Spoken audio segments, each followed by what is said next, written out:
বা গুহাবাসী আহ, নামকরণ করা হয়েছে। তো বিষয় হচ্ছে আল্লাহ বলতেছেন ইন্নাহুম ফিতিয়াতুন আমানু বিরাব্বিহিম ওয়াজিদনাহুম হুদা। আল্লাহ এখানে বলতেছেন ইন্নাহুম, নিশ্চয়ই তারা ছিল ফিতিয়াতুন, কতিপয় যুবক, আমানু বিরাব্বিহিম, তারা তাদের রবের প্রতি ঈমান এনেছিল, ওয়াজিদনাহুম হুদা, আর আমি হেদায়েতের উপর চলার জন্য তাদের শক্তিকে বৃদ্ধি করে দিয়েছিলাম। হেদায়েতের উপর চলার জন্য তাদের আমি সাহায্য করেছিলাম। আল্লাহ তাআলা এখানেও আসহাবে কাহফের যুবকদের যে পরিচয় আল্লাহ তাআলা এখানে উপস্থাপন করলেন, সেই পরিচয় আল্লাহ বললেন ইন্নাহুম ফিতিয়াতুন, তারা কতিপয় যুবক, যুবক বলে সম্বোধন করলেন। আমরা জানি অনেক হাদিস থেকে যে ইসলাম যুবকদের এবং যৌবনকালকে কতটা গুরুত্ব দেয়। যৌবনকালের ইবাদত হচ্ছে আল্লাহ তাআলার নিকট পছন্দনীয়। সেই যুবকেরা আরশের ছায়ায় আশ্রয় পাবে। এরকম নানা রকম হাদিসে আমরা বা কি বলা যায় কোরআন এবং সুন্নাহর আলোচনায় আমরা যৌবনকালের যে গুরুত্ব সেই সম্পর্কে আসলে আমরা জানতে পারি। যুবকদের ব্যাপারেও আমরা অনেক গুরুত্ব জানতে পারি। স্বয়ং রাসূল সাল্লাল্লাহু আলাইহি সাল্লামের একটা বিখ্যাত হাদিস, বুখারীর হাদিস এসেছে। রাসূল সাল্লাল্লাহু আলাইহি সাল্লাম বলেছেন যে, "যুবকরা আমাকে সহযোগিতা করেছে, আর বৃদ্ধরা করেছে বিরোধিতা।" রাসূল সাল্লাল্লাহু আলাইহি সাল্লামকে সহযোগিতা যারা করেছেন, তাদের ১ম ইসলাম আনয়নকারী ২০ জন সবাই যুবক। খেয়াল করে দেখেন। বিলাল রাদিয়াল্লাহু আনহু যুবক, আব্দুল্লাহ ইবনে মাসউদ রাদিয়াল্লাহু আনহু যুবক, সাদ বিন আবি ওয়াক্কাস রাদিয়াল্লাহু আনহু যুবক, তারপর হচ্ছে হুযায়ফা রাদিয়াল্লাহু আনহু যুবক। তাই না? আপনি শুরুর দিকে ইসলাম গ্রহণকারী জুবাইর ইবনে আওয়াম রাদিয়াল্লাহু আনহু যুবক। সবাই যুবক। তাই না? ওসমান ইবনে আফফান রাদিয়াল্লাহু আনহু যুবক। ইনফ্যাক্ট আবু বকর রাদিয়াল্লাহু আনহু তার যৌবনেই ছিলেন যখন উনি ইসলাম গ্রহণ করেন। যদিও তাদের মধ্যে সবচেয়ে বেশি বয়স্ক আবু বকর রাদিয়াল্লাহু আনহু, কিন্তু উনি তার যৌবনকালেই ছিলেন তখনও। তো ইসলাম যৌবনকাল, যুবক বয়স এটাকে খুবই গুরুত্ব দেয়। এই গুরুত্বের বিষয়ে আমরা নানা সময় নানা রকম আলোচনা শুনেও থাকি। কিন্তু এই যে বিষয়টা, এটা যে কেবলমাত্র ইবাদতের সাথে সংশ্লিষ্ট নয়, সমাজ এবং রাষ্ট্রে সমাজ এবং রাষ্ট্রে বৈপ্লবিক পরিবর্তন আনার ক্ষেত্রে এই যৌবনকালের যে একটা ব্যাপক ভূমিকা আছে, মূলত যুবকদের হাত ধরেই পৃথিবীর সবচেয়ে বড়, বড় পরিবর্তনগুলো সাধিত হয়েছে। এই আলোচনাগুলো কিন্তু আমরা খুব বেশি শুনি না। মূলত যুবকরা যদি তাদের যথাযথভাবে তাদের যৌবনকাল, তাদের দায়িত্বকে উপলব্ধি করে এবং সেভাবে হক অনুযায়ী তাদের দায়িত্ব পালন করে, তাহলে পৃথিবী আসলে ঠিক পথে থাকবে। এই যে বিষয়টা, এই বিষয় নিয়ে আসলে খুব বেশি আলোচনা হয় না। বরং যুবকদেরকে ইবাদতের জন্য উৎসাহ দেওয়া হয়। যেহেতু যুবকরা ইবাদত বিমুখ, আর যুবকদের মধ্যে অবক্ষয় দেখা দিলে সামাজিক অবক্ষয়টা খুব দ্রুত হয়। সামাজিক অবক্ষয়টা খুব ব্যাপক আকার ধারণ করে এবং এটার ইমপ্যাক্টটা টের পাওয়া যায়। সেজন্য যুবকদেরকে ইবাদতে যতটা উৎসাহ দেওয়া হয়, যুবকদেরকে তাদের যে মূল যে রোল, তাদের যে দায়িত্ব, সেই জায়গা থেকে কিন্তু আলোচনাগুলো মসজিদে আমরা বা ওয়াজে আমরা শুনি না আসলে সেভাবে। কিন্তু আল্লাহ আমাদের বলতেছেন, সূরা কাহাফের ঘটনা বলতে গিয়ে বলতেছেন তারা ছিলেন কতিপয় যুবক। আমাদের মুসলিম জাতির যে পিতা ইব্রাহিম আলাইহিস সালাম, যিনি আমাদের ওয়াসাম্মাকুম মুসলিমিন, যিনি আমাদেরকে মুসলিম হিসেবে নামকরণ করেছেন, তার পরিচয় আল্লাহ বলেছেন যুবক। যিনি কিনা একা সেই শিরকের বিরুদ্ধে দাঁড়িয়েছিলেন, তৌহিদের পতাকাকে ধারণ করেছিলেন। সেই দেবদেবীগুলোকে যখন উনি ভাঙেন, এরপরে যখন তারা আলোচনা করতেছিল কে করেছে এটা? তখন তারা বলল যে হ্যাঁ, আমরা এক যুবকের এক শুনেছি এক যুবকের কথা, যে কিনা আমাদের দেবদেবীর সমালোচনা করত, আর তার নাম হচ্ছে ইব্রাহিম। তো এই আলোচনাগুলো অ্যাকচুয়ালি সোসাইটিতে খুব বেশি নাই, ফ্র্যাঙ্কলি স্পিকিং। সাম্প্রতিক সময়ে যে বিষয়টা বলতেছিলাম, অথচ যুবকদের হাত ধরে পৃথিবীতে বড়, বড় পরিবর্তনগুলো এসেছে। বড়, বড় পরিবর্তনগুলো হয়। আপনি ফরাসি বিপ্লবের কথা বলেন, আপনি বলশেভিক বিপ্লবের কথা বলেন, আপনি যেকোনো বড়, বড় পরিবর্তন পৃথিবীতে হয়েছে। প্রত্যেকটা পরিবর্তনের ক্ষেত্রে এবং পৃথিবীর সবচাইতে শ্রেষ্ঠতম পরিবর্তন যেটা এসেছে, যে বিপ্লব, ইসলামের বিপ্লব, মদিনাতে যে ইসলাম প্রতিষ্ঠিত হয়েছে, বিপ্লব সাধিত হয়েছে, সেটাও কিন্তু যুবকদের হাত ধরে।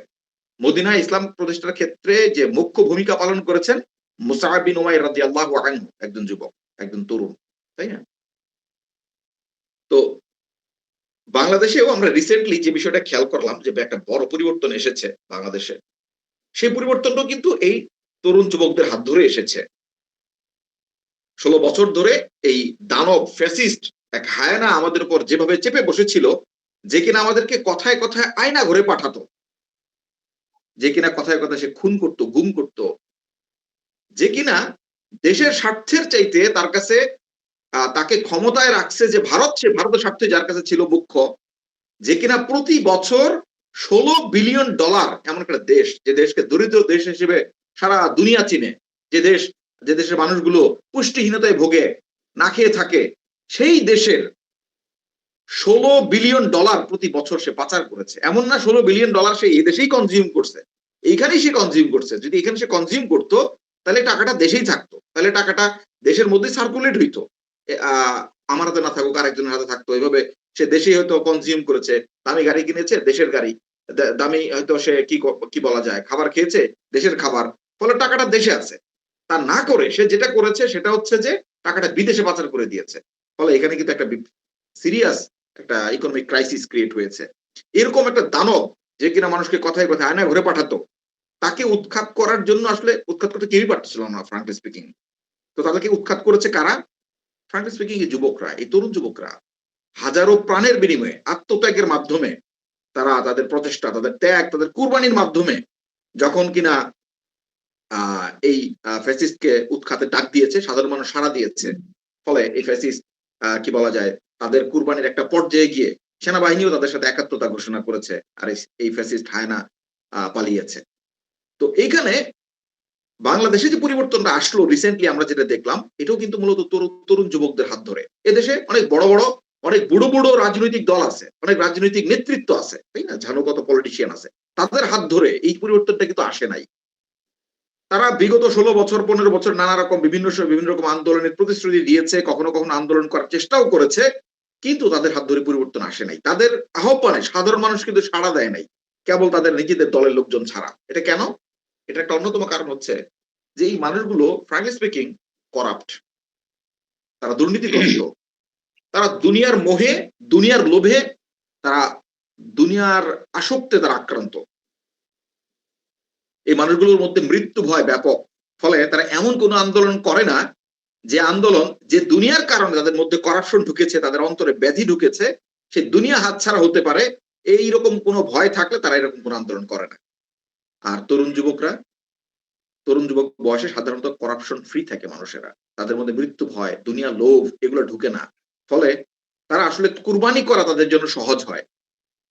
ফলে এখানে আমরা দেখেছি যে তরুণ যুবকরা জীবন দিয়েছে, কিন্তু তারা আপোষ করে নাই, তারা পিছু হটে নাই, তারা দৃঢ়পদ থেকেছে। ফলে একসময় যে সেনাবাহিনী শুরুতে তাদের সাথে শত্রুতা করেছে, তাদের বুকে গুলি চালিয়েছে, সেই সেনাবাহিনী পর্যন্ত তাদেরকে সমর্থন দিয়েছে। আর এর ধারাবাহিকতায় এখানে একটা পরিবর্তন সাধিত হয়েছে। একটা জিনিস খেয়াল করে দেখবেন, এই পরিবর্তন যখন সম্পন্ন হয়েছে তারপরে কি হয়েছে?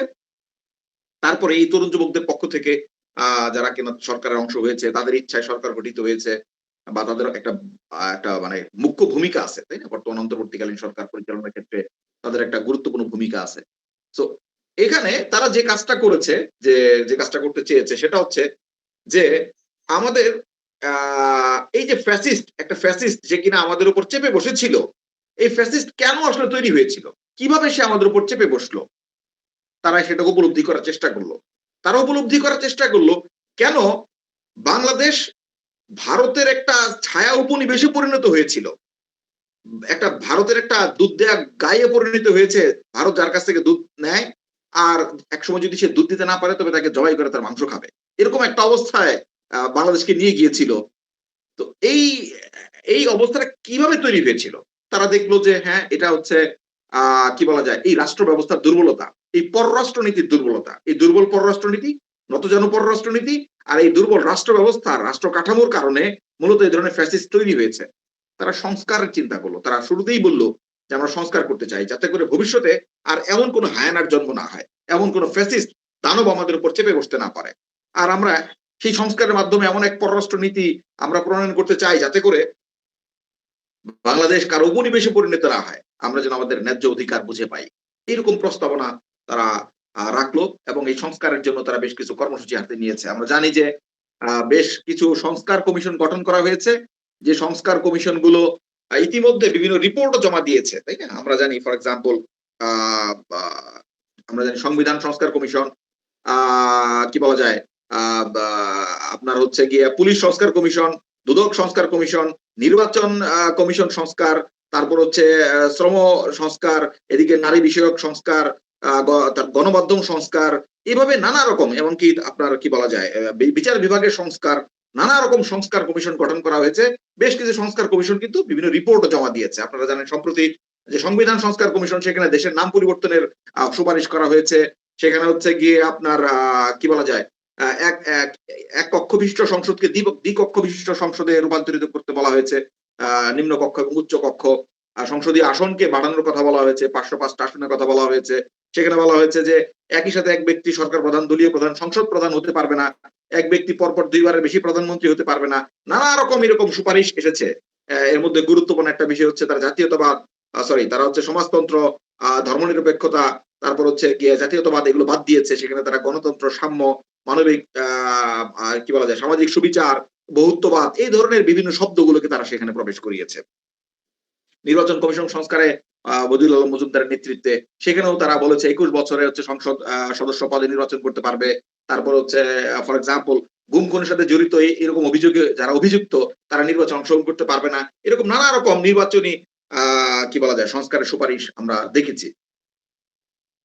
প্রথমত আমি ধন্যবাদ দিতে চাই তাদের এই আত্মত্যাগ, তাদের এই সাহসী বলিষ্ঠ ভূমিকা, আপোষহীন যে লড়াই সংগ্রামের মধ্য দিয়ে তারা এই ফ্যাসিস্ট হাসিনাকে তারা উৎখাত করেছে।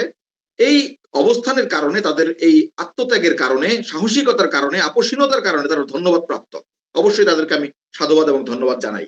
একই সাথে তাদেরকে ধন্যবাদ দিতে চাই এজন্য যে তাদের এই উপলব্ধির জন্য, তারা এটা উপলব্ধি করতে পেরেছে যে এই রাষ্ট্র ব্যবস্থাই হচ্ছে সমস্ত সংকটের জন্য দায়ী। এই রাষ্ট্র ব্যবস্থাকে পরিবর্তন না করে আসলে আমাদের মুক্তি নাই। এই রাষ্ট্র ব্যবস্থা যদি এভাবে থাকে তাইলে ২ দিন পর পরই আমাদেরকে এভাবে সাফার করতে হবে। এই যে তারা উপলব্ধি করেছে, এই উপলব্ধির কারণে আমি আসলে তাদেরকে ধন্যবাদ দিতে চাই। কিন্তু সেই সাথে এই জিনিসটাও বলতে চাই যে দেখেন বাংলাদেশের বয়স হচ্ছে ৫৪ বছর। এই ৫৪ বছরে শুধুমাত্র সংবিধান, অন্য সব বাদ দেন। আপনি বিচার বিভাগ, পুলিশ, দুদক, কি বলা যায় নির্বাচন কমিশন, আর যত যা কিছু আছে, স্বাস্থ্য বিভাগ সব বাদ দেন। শুধুমাত্র সংবিধান যেটাকে তারা পবিত্র গণ্য করে, যেটাকে তারা ছুঁয়ে শপথ নেয়, এই সংবিধানকেই তারা সংস্কার করেছে, সংশোধন করেছে অন্তত ১৭ বার। ১৭ বার সংশোধন করেছে, এবার হলে ১৮ বার হবে সেটা। এবং খেয়াল করে দেখেন কিভাবে তারা সংস্কার করেছে, কিভাবে তারা সংস্কার করেছে। পঞ্চম সংশোধনীকে বাতিল করে দিল পঞ্চদশ সংশোধনী। শুধু বাতিল না, অবৈধ ঘোষণা করলো। পঞ্চম সংশোধনী যেটা ছিল সেটাকে তারা অবৈধ ঘোষণা করলো। অথচ পঞ্চম সংশোধনী যখন করা হয় তখন কিন্তু নাম দিয়েছে সংশোধনী, মানে কারেকশন, কারেক্ট করা হয়েছে। পঞ্চদশ সংশোধনীতে এসে বললো শুধু সেটা পঞ্চম সংশোধনীতে যেটাকে কারেক্ট বলা হয়েছিল শুধু সেটা ইনকারেক্টই না বরং ইলিগাল, ওইটা বাতিল, কারণ এটা কারেক্ট না, ওটা সঠিক না, শুধু সঠিক না বরং অবৈধ। এইভাবে তারা বাতিল করে দিল। যে ত্রয়োদশ সংশোধনীতে তত্ত্বাবধায়ক সরকার ব্যবস্থাকে সংযুক্ত করা হয়েছিল, পঞ্চদশ সংশোধনীতে সেই তত্ত্বাবধায়ক সরকার ব্যবস্থা বাতিল করে দিল। খেয়াল করে দেখেন ষোড়শ সংশোধনীর প্রস্তাব তারা আনলো, হাইকোর্ট বিভাগ সেটাকে বললো এটা অবৈধ, আপিল বিভাগও বললো এটা অবৈধ। মজার বিষয় হচ্ছে যখন হাইকোর্ট বিভাগ, আপনারা খেয়াল আছে বিচারপতি এস কে সিনহা, তখন হচ্ছে প্রধান বিচারপতি এস কে সিনহা, তার নেতৃত্বে এই রায়গুলো এসেছিল। তো যখন এই কাজটা হইলো তখন কি করলো, যেখানে কিনা হাইকোর্ট রায় দিচ্ছে যে এটা অবৈধ, আপিল বিভাগ পর্যন্ত সেই রায়কে বহাল রাখতেছে, সরকার করলো কি সেই এস কে সিনহাকে তারা হচ্ছে আমরা জানি তাই না যে তাকে দেশান্তরিত করতে বাধ্য করলো। চিকিৎসার কথা বলে, মানসিক রোগের কথা বলে, নানা রকম অভিযোগ তার বিরুদ্ধে নিয়ে এসে তাকে দেশান্তরিত করলো, আবার তাকে দেশ থেকে পালাতে বাধ্য করলো। এরপর আবার তার বিরুদ্ধে মামলা দিল, নানা রকম মামলা দিল, তাই না? এখান থেকে যে জিনিসটা আসলে আমাদের বোঝা প্রয়োজন যে দেখেন আপনি যখন মানুষকে আইন প্রণয়নের অধিকার দিবেন, মানুষকে তার বিধান রচনা করার অধিকার দিবেন, ঘটনাটা এরকমই হবে। আজকে আপনি যে সংস্কার করতেছেন, এই সংস্কার যে নতুন যে সরকার আসবে, নির্বাচন হবে, নির্বাচনের পর যে সরকার আসবে সেই সরকার যেগুলোকে বাতিল করে দিবে না তার কি নিশ্চয়তা? এই সরকার এসে যে আবার নতুন করে সংস্কার করবে না তার কি গ্যারান্টি? এটা কি এমন কোন অ্যাবসলিউট কিছু না? অ্যাবসলিউট না। আপনি আজকে যেটাকে আপনার কাছে কারেক্ট মনে হচ্ছে কালকে সেটাই ইনকারেক্ট। যে পররাষ্ট্রনীতির কথা বলতেছেন, যে পররাষ্ট্রনীতির কারণে আজকে বাংলাদেশ ভারতের নব্য উপনিবেশে পরিণত হয়েছিল, ৭১ ভূমিকার কারণে তো সেই ভারতকেই বন্ধু জ্ঞান করার জন্য হচ্ছে কি বলা যায় তৎকালীন সময়ের বাংলাদেশের জনগণ বা সরকার যাই কিছু বলি না কেন সবাই কিন্তু বন্ধু হিসেবে ভারতকে ট্রিট করেছে। আজকে গত ১৬ বছরে ভারতের ভূমিকার কারণে আজকে আপনার কাছে মনে হচ্ছে ভারত শত্রু। সো 2 দিন পরে যদি কোনো কারণে কোনো ক্রাইসিসে ভারত পাশে এসে দাঁড়ায়, লাইক ফর এক্সাম্পল মায়ানমারের সাথে খুব ক্রাইসিস স্টার্ট হয়েছে, ভারত হচ্ছে আপনাকে সাপোর্ট দিয়েছে, হয়তো সেই ক্রাইসিসটা ভারতের ইশারাতেই মায়ানমার করেছে, যাতে করে ভারত আপনার কাছাকাছি হতে পারে। ভারতের সাথে যে একটা দূরত্ব চলতেছে, ভারত তো বাংলাদেশ থেকে হিউজ পরিমাণ বেনিফিট প্রতি বছর নিত। তার একটা একটা বিরাট বাজার বাংলাদেশ, তাই না? এখানে তার সবচেয়ে বেশি ফোর্থ কি বলা যায় লার্জেস্ট রেমিটেন্স জেনারেটিং কান্ট্রি হচ্ছে বাংলাদেশ, তাই না? সবচেয়ে বেশি চতুর্থ রেমিটেন্স বাংলাদেশ থেকে সে নিয়ে যায়। নামে বেনামে তার শ্রমিকরা বাংলাদেশে কাজ করে উচ্চ বেতনে, তারা টাকাগুলো ভারতে পাচার করে। তারপরে ভারতের পণ্য দিয়ে বাজার ছয়লাভ নানাভাবে, এবং ভারতের বাংলাদেশের মধ্য দিয়ে ট্রেন করিডোর রয়েছে, আপনার এয়ার করিডোর রয়েছে, এমন রয়েছে নৌ করিডোর, তাই না? এই সমস্ত সেভেন সিস্টার সাথে কানেক্টিভিটি ইত্যাদি ইত্যাদি। এখন ভারত চিন্তা করলো যে বাংলাদেশের সাথে এখন দূরত্ব, এই কারণে একটু সমস্যা হচ্ছে। সো আমি কি করি, বাংলাদেশের সাথে আমার দূরত্ব ঘোচানোর জন্য একটা আর্টিফিশিয়াল ক্রাইসিস বাংলাদেশের মধ্যে চলুক, এই ক্রাইসিস সলভ করার জন্য আমি এগিয়ে যাব, আর পরে বাংলাদেশ তখন আমার ব্যাপারে তার যে বিরূপ ধারণা সেটা থেকে সে সরে যাবে। হইতেই পারে, এটা খুব সহজ। মিয়ানমারকে বলে দিল তুমি এরকম কিছু একটা করো, মিয়ানমার আমাদের সাথে ক্যাচাল লাগাইলো, আর ওদিকে ভারত হচ্ছে গিয়ে আমাদের কাছাকাছি হইলো, মিয়ানমারে ধমক দিল, আমাদের সহযোগিতা করলো। আমি সব ভারতের সমস্ত মানে কি বলা যায় কুকীর্তি, এতদিন যে সে জুলুম করছে, সীমান্তে হত্যা করছে, সবকিছু ভুলে গেলাম। আমরা বললাম না না, অ্যাকচুয়ালি 71 সালেও প্রমাণিত বন্ধু ভারত, 24 সালেও 25 সালেও প্রমাণিত বন্ধু ভারত, তাইলে অ্যাকচুয়ালি ভারতের বিরুদ্ধে আমাদের পররাষ্ট্রনীতি আমরা যেটা পরিবর্তন করতে চাইছিলাম সেটা আর করবো না, আবারও হচ্ছে গিয়া বন্ধুত্বের পররাষ্ট্রনীতি, বন্ধুত্বের হাত বাড়াবো আমরা। কোনো গ্যারান্টি আছে যে পররাষ্ট্রনীতি আপনারা চিন্তা করতেছেন এটা তো প্রতিক্রিয়াশীল আচরণ? আপনি আপনার অভিজ্ঞতা থেকে আপনি একটা কি বলা যায় একটা তার কাছে একটা ব্যবহার পেয়েছেন, সেই ব্যবহার থেকে আপনি তার প্রতিক্রিয়া দেখাচ্ছেন পররাষ্ট্রনীতিতে অথবা সংস্কারে অথবা সংবিধান রচনার ক্ষেত্রে, সংবিধানে, তাই না? সো অ্যাকচুয়ালি বিষয়টা হচ্ছে এরকমই। মানুষ হচ্ছে, দেখেন এটা বোঝা খুব জরুরি যে মানুষের চিন্তা হচ্ছে দুর্বল, অসম, এবং চারপাশের কি বলা যায় প্রভাবে প্রভাবিত হয়। তার অভিজ্ঞতা, তার এক্সপেরিয়েন্স ইত্যাদির কারণে সে কি হয়, তার এই চিন্তা, তার আবেগ, তার অবস্থান চেঞ্জ হয়। সেই অসম দুর্বল মানুষকে যদি তার নিজের জন্য, যে কিনা ভবিষ্যৎ জানে না, তার জন্য আপনি আইন মানাইতে দেন, তাহলে আজকে এক আইন মানাবে, 2 দিন পরে সে আরেকটা আইন মানায় বলবে আগের আইন অবৈধ। এই ঘটনা ঘটবে। তো আজকে যে যুবকরা যারা কিনা সংস্কারের চিন্তা করতেছেন এবং যারা উপলব্ধি করেছেন এই রাষ্ট্র ব্যবস্থার সমস্ত সংকটের জন্য দায়ী, তাদের এই উপলব্ধির জন্য ধন্যবাদ। কিন্তু একই সাথে তাদেরকে এটা উপলব্ধি করতে হবে যে আল্লাহ কোরআনে বলেছেন ইনিল হুকমু ইল্লা লিল্লাহ, হুকুম দেওয়ার মালিক, বিধান দেওয়ার মালিক কেবল আল্লাহ। এই উপলব্ধি যতদিন আমরা না করতে পারবো, যতদিন আমরা অনুধাবন না করব, যার মানে আল্লাহ তাআলা হচ্ছে বিধান দিবেন, মানুষ জমিন আল্লাহর খলিফা, ইন্নী জাইলুন ফিল আরদি খলিফা আল্লাহ বলেছেন, তাই না কোরআনের মধ্যে? আমরা জমিন আল্লাহর খলিফা, আমার কাজ কি? যে আল্লাহর বিধান গ্রহণ করা, অনুধাবন করা এবং তা বাস্তবায়ন করা। এটা হচ্ছে আমার কাজ। আমার কাজ না যে আল্লাহর যে ডোমেইন সেখানে হচ্ছে ইন্টারফেয়ার করা। আল্লাহ বিধান বানাবেন, আমি নিজে বিধান বানাতে চাই, আমি নিজেকে আল্লাহর আসনে বসাইতে চাই। এটা যদি আমি করি, এটা আমার জন্য বিপর্যয়কর হবে।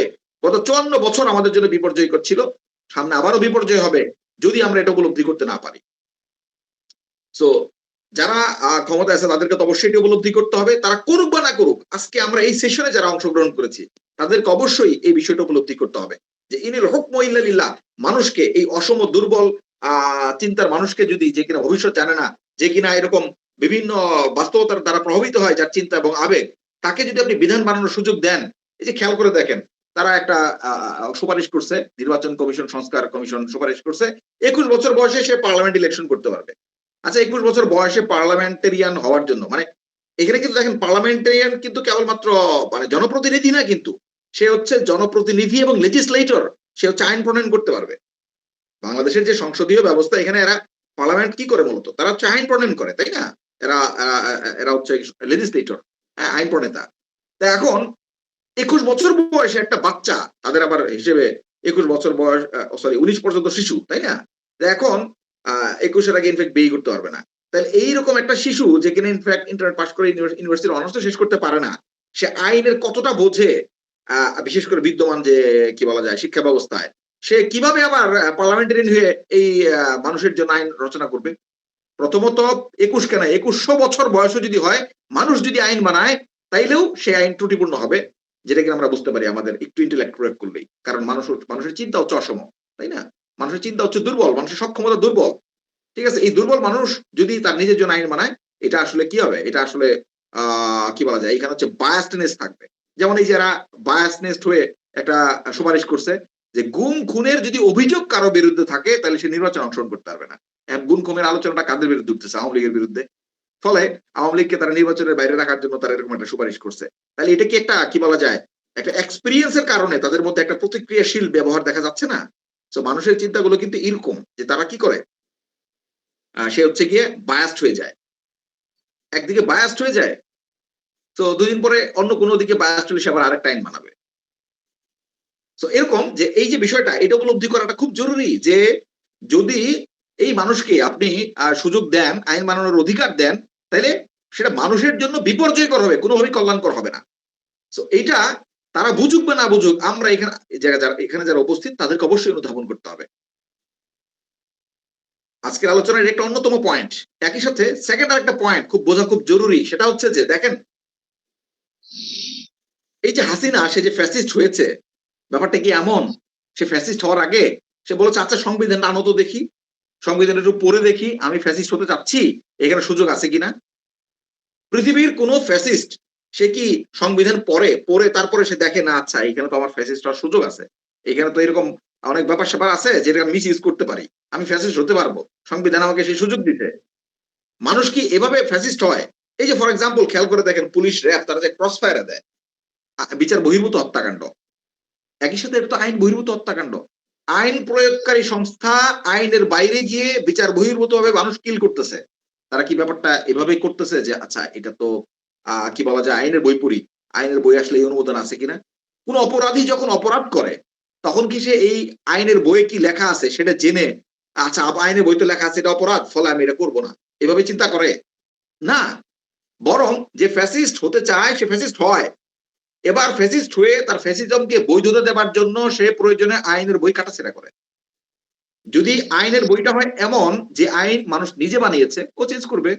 ও তো মানুষ, ওর তো রাইট আছে আইন চেঞ্জ করার, ও ওরা চেঞ্জ করেছে। হাসিনা কি সংশোধন করে নাই?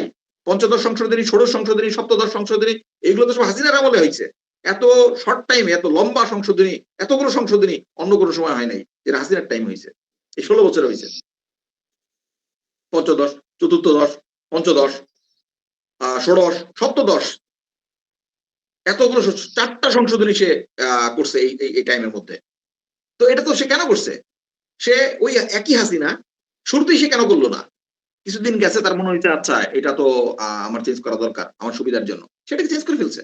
সো এই চেঞ্জের সুযোগটুকু পাইছে কেন? যখন আপনি মানুষকে আইন রচনা করার সুযোগ দিছেন। সো মানুষকে যদি আপনি আইন রচনা করার সুযোগ দেন, সে এটাই করবে। ঠিক আছে? ফলে আচ্ছা তাইলে কি কি বলা যায়? আমি আইন কিভাবে হচ্ছে অপরাধ থেকে দূরে রাখবে মানুষকে? প্রথম কথা হচ্ছে দেখেন ইসলাম মানুষকে আইন প্রণয়নের অধিকার দেয় না। আইন প্রণয়নের অধিকার হচ্ছে কেবল আল্লাহর। আল্লাহ তাআলা আইন প্রণয়ন করেন। মানুষ কেবলমাত্র সেটাকে গ্রহণ করে, সেটাকে বাস্তবায়ন করে। ফলে এখানে মানুষ তার ইচ্ছামত আইন বানাইতে পারে না। এখানে বায়াসড হয়ে কোন আইন গ্রহণ করারও সুযোগ নাই। আইন গ্রহণ করার একটা প্রসেস আছে, ইজতিহাদি প্রসেস। সেই ইজতিহাদি প্রসেস আপনি বায়াসড হওয়ার সুযোগ নাই। আপনাকে ইজতিহাদি যে প্রক্রিয়া সেটা অবলম্বন করে হচ্ছে আপনাকে কনভিন্সিং একটা প্রসেসের মধ্য দিয়ে হচ্ছে একটা ইজতিহাদি বিধানকে আপনি গ্রহণ করতে পারেন। সেখানে বায়াসড হওয়ার সুযোগ নাই। এখানে আপনি আপনার মতো করে আইন লেখার সুযোগ নাই, আইন বাদ দেওয়ার সুযোগ নাই। ইসলাম এই সুযোগ রাখে না। ফলে ইসলামী আইনকে মিসইউজ করার সুযোগ নাই। তাই না? সো এভাবে হচ্ছে গিয়ে মানুষ তখন হচ্ছে গিয়ে প্রটেক্টেড থাকবে। যেহেতু সে আইন সংশোধন করতে পারতেছে না। আইন এখানে অ্যাবসোলিউট এখানে হচ্ছে কি বলা যায়? পরিবর্তন করা যায় না। এর বাইরে আরেকটা বিষয় বলি আপনাদেরকে। সেটা হচ্ছে যে দেখেন মানবরচিত কোন ব্যবস্থা এই গ্যারান্টি দেয় কি যে যদি একটা ফ্যাসিস্ট সে হচ্ছে শাসন ক্ষমতায় আসছে, সে মানুষের উপর জুলুম করতেছে, প্রতি বছর $16 বিলিয়ন পাচার করতেছে, দেশকে আরেকটা দেশের ভারতের উপনিবেশে পরিণত করছে। আচ্ছা করছে তো কি হইছে? আমি তো ভালোই আছি। আমার তো চলতেছে। আমি এ ব্যাপারে প্রশ্ন করি না। আমি এ ব্যাপারে কোন ভূমিকা রাখি না। এই ব্যাপারে মানবরচিত কোন ব্যবস্থা কি আমাকে অভিযুক্ত করবে? তুমি কেন কিছু বলো না? আমি আমার ব্যক্তিগত জীবন নিয়ে ব্যস্ত। আমি করলাম না। আমি ফর এক্সাম্পল এই যে ধরেন হাসিনাকে উৎখাত করার জন্য আন্দোলন হয়েছে। এই আন্দোলন অনেকে জয়েন করেছে। অনেকে তো করে নাই। অনেকে করে নাই। ইনফেক্ট অনেকের মাথার কনসার্ন ও ছিল না। কি হয় না হয় হোক গা। আমার এখানে কোন কনসার্ন নাই। আমার এখানে কোন কি বলা যায়? আমি আসলে ইন্টারেস্টেড না। ঠিক আছে? সো এইখানে যে মানুষটা ইন্টারেস্টেড হইল না, আপনি কি তাকে অভিযুক্ত করতে পারবেন? যে তুমি এটা কেন করলা না? সুযোগ আছে? একটা দেশের কি বলা যায়, একটা দেশের শাসক ঠিক থাকবে কি থাকবে না, সেটার নিশ্চয়তা আসলে কিভাবে আসে? সেটা নিশ্চয়তা আসে মূলত তার জনগণের মাধ্যমে। তার জনগণ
জন্য তোমাদেরকে বের করা হয়েছে।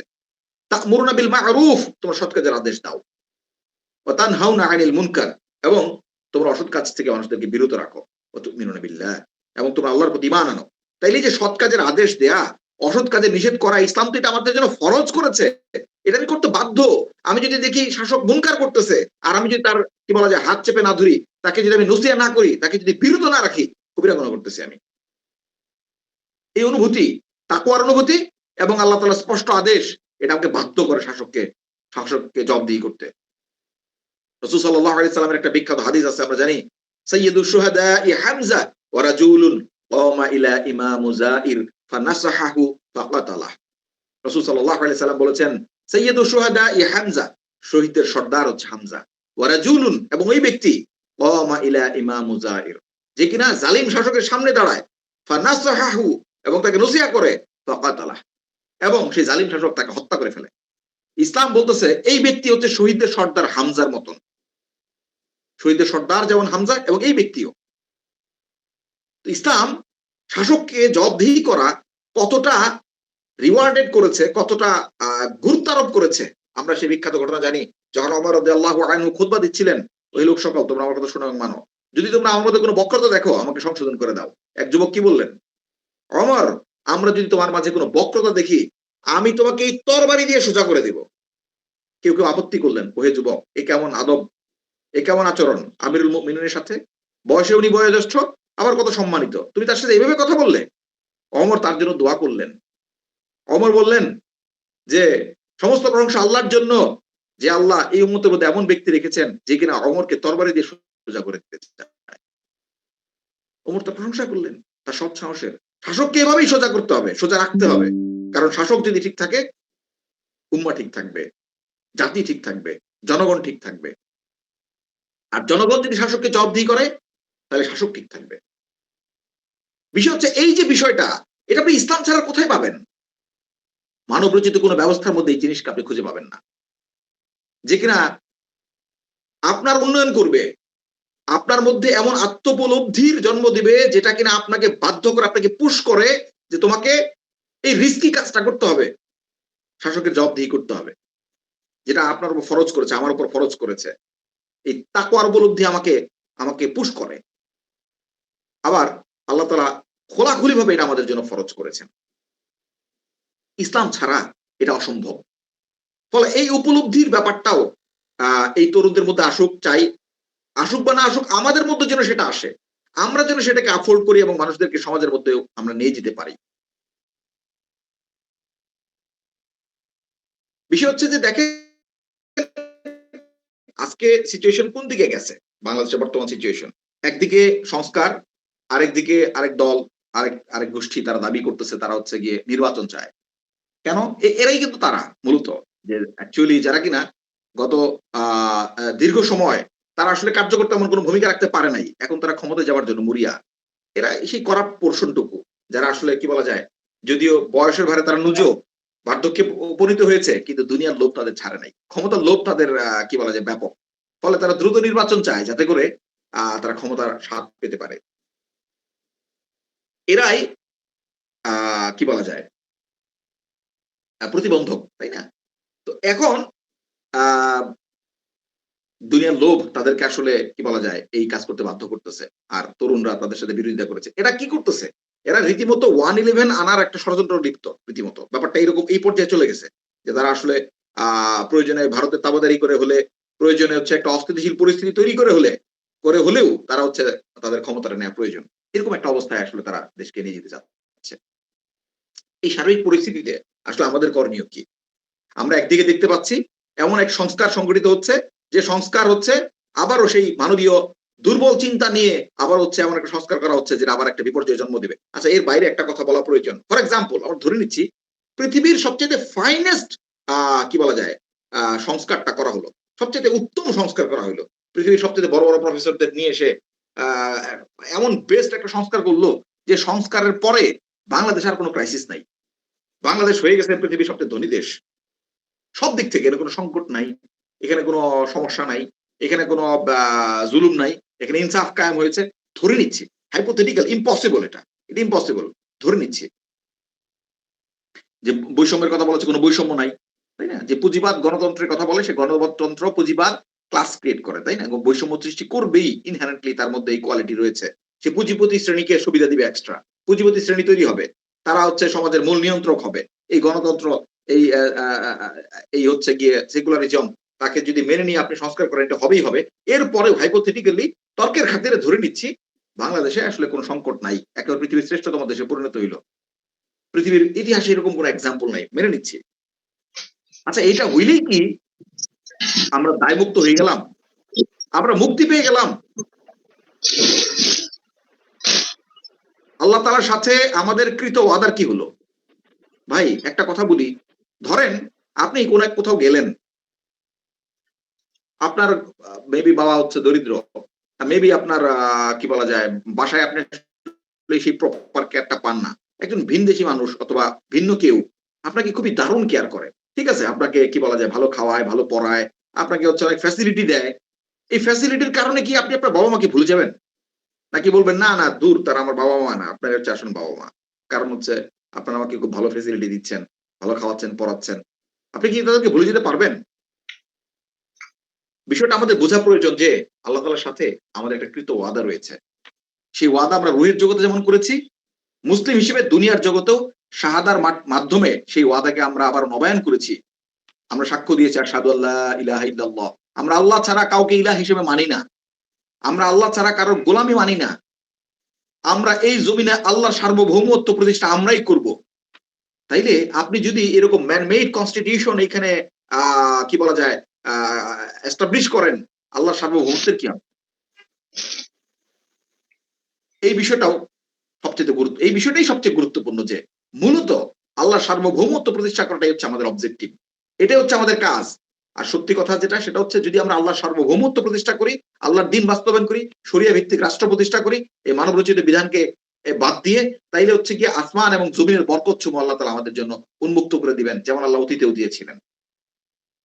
এই পরিস্থিতিতে তাহলে আসলে মুসলিম তরুণ হিসেবে আমাদের করণীয় কি? আমরা একদিকে দেখতে পাচ্ছি এমন এক সংস্কার যেটা আবারও আমাদের সামনে বিপর্যয়ের দিকে নিয়ে যাবে। আবার আরেকদিকে দেখতে পাচ্ছি ষড়যন্ত্র। ষড়যন্ত্র কি একরকম?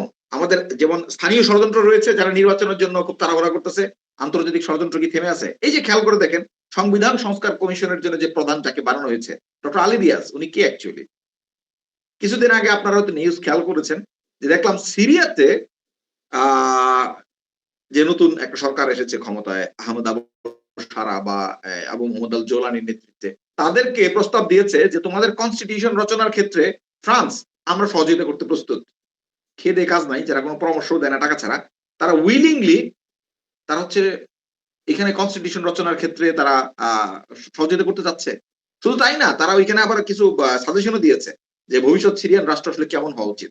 ভবিষ্যৎ সিরিয়ান রাষ্ট্র একটা সেকুলার রাষ্ট্র হওয়া উচিত। এখানে তার কোনো কি বলা যায় ধর্মীয় আইডেন্টিটি এগুলো থাকা উচিত না, রাষ্ট্রের এরকম কোনো আইডেন্টি থাকা উচিত না, এরকম নানা রকম নসিহতপূর্ণ নানা রকম কথাবার্তা তাদেরকে বলছে। তো পশ্চিমারা ওইখানে গিয়ে ইন্টারফেয়ার করছে। কিভাবে আমরা এটা নিশ্চিত হচ্ছি যে যে আমেরিকা আমাদেরকে বিভিন্ন রকম চুক্তিতে আবদ্ধ রেখে আমাদের কাছ থেকে আমাদেরকে অর্থনৈতিক আগ্রাসনের শিকারে পরিণত রাজনৈতিক আগ্রাসনের শিকারে পরিণত করে, যে আমেরিকা মূলত এই 16 বছর হাসিনা শাসনকে বৈধতা দিয়েছিল, হাসিনাকে ডটার অফ পিস কারা কারা ঘোষণা করেছিল, এই আমেরিকান ক্লাব, রাইট? বিভিন্ন আমেরিকান সংস্থা ডটার অফ পিস এই আমেরিকা করেছে। সেই আমেরিকা এখন যে এই সংস্কার কমিশন ইন্টারফেয়ার করতেছে না, তার কি গ্যারান্টি? বরং এটি তো স্বাভাবিক। ডক্টর আলী রিয়াজ একজন আমেরিকান পেইড পারসন, তাকে প্রদান করা হয়েছে। তারপরে খেয়াল করে দেখেন, এই সময়ে কিন্তু আইএমএফ আমাদের উপর চাপ প্রয়োগ করে সরকারকে দিয়ে এমন কিছু কাজ করিয়েছে যেটা আমাদের গণস্বার্থ বিরোধী। ভ্যাট আরোপ করেছে কতগুলো জিনিসের উপর, এবং ভ্যাট ৫ থেকে ১৫% নিয়ে গিয়েছে। খেয়াল করে দেখেন তো কতটা নাজুক অবস্থা, তাই না? তো সেই আমেরিকা আবার কি বলা যায় কি বলা যায় টিকফা চুক্তিকে এক্সিকিউট করতে যাচ্ছে, মানে বাস্তবায়ন করতে যাচ্ছে। তো এই যে সংস্কারগুলো, ফলে এই সংস্কারগুলো যে আসলে আমাদের লোক দ্বারা আমাদের পক্ষে হচ্ছে তার কোনো গ্যারান্টি নাই, তাই না? তো এইরকম যখন দেশীয় আন্তর্জাতিক ষড়যন্ত্র চলতেছে তখন আসলে আমাদের ভূমিকা কি? ফ্রাঙ্কলি স্পিকিং, মুসলিম তরুণ তারা আসলে অতীতে যে রোল প্লে করেছিল সেই রোলটাই আমাদেরকে প্লে করতে হবে। উম্মাহ যখনই ক্রাইসিসে পরিণত হয়েছে তখন মুসলিম তরুণরা সেই ক্রাইসিসকে, সেই সংকটকে সম্ভাবনায় পরিণত করেছে। আমরা জানি আমাদের পূর্বপুরুষদের নাম, আমরা জানি মুসাআব বিন উমাইরের কথা, আমরা জানি তারিক বিন জিয়াদের কথা, মোহাম্মদ বিন কাসিমের কথা, আমরা জানি মোহাম্মদ আল ফাতের কথা, সাইফুদ্দিন আল কুতুসের কথা। প্রত্যেকেই তরুণ ছিলেন। সবচেয়ে বড় কথা, স্বয়ং আল্লাহ সুবহানাহু ওয়া তাআলা আমাদের জাতির পিতা, যে আত্মপরিচয় আজকে আমরা ভুলে গিয়েছি, আমাদেরকে ভুলিয়ে দেওয়া হয়েছে, সে আত্মপরিচয়কে উপলব্ধি করতে হবে। প্রথমত আমাদেরকে উপলব্ধি করতে হবে আমাদের জাতির পিতা ইব্রাহিম আলাইহিস সালাম, তার ব্যাপারে আল্লাহ কি বলেছেন। আল্লাহ বলেছেন তাকে বলা হয় সে এক যুবক, তাকে বলা হয় ইব্রাহিম। সেই ইব্রাহিম আলাইহিস সালাম একা সেই শিরকের বিরুদ্ধে দাঁড়িয়ে গিয়েছিলেন, তৌহিদকে প্রতিষ্ঠার জন্য হিম্মত করেছিলেন, একা, যখন উনি যুবক ছিলেন।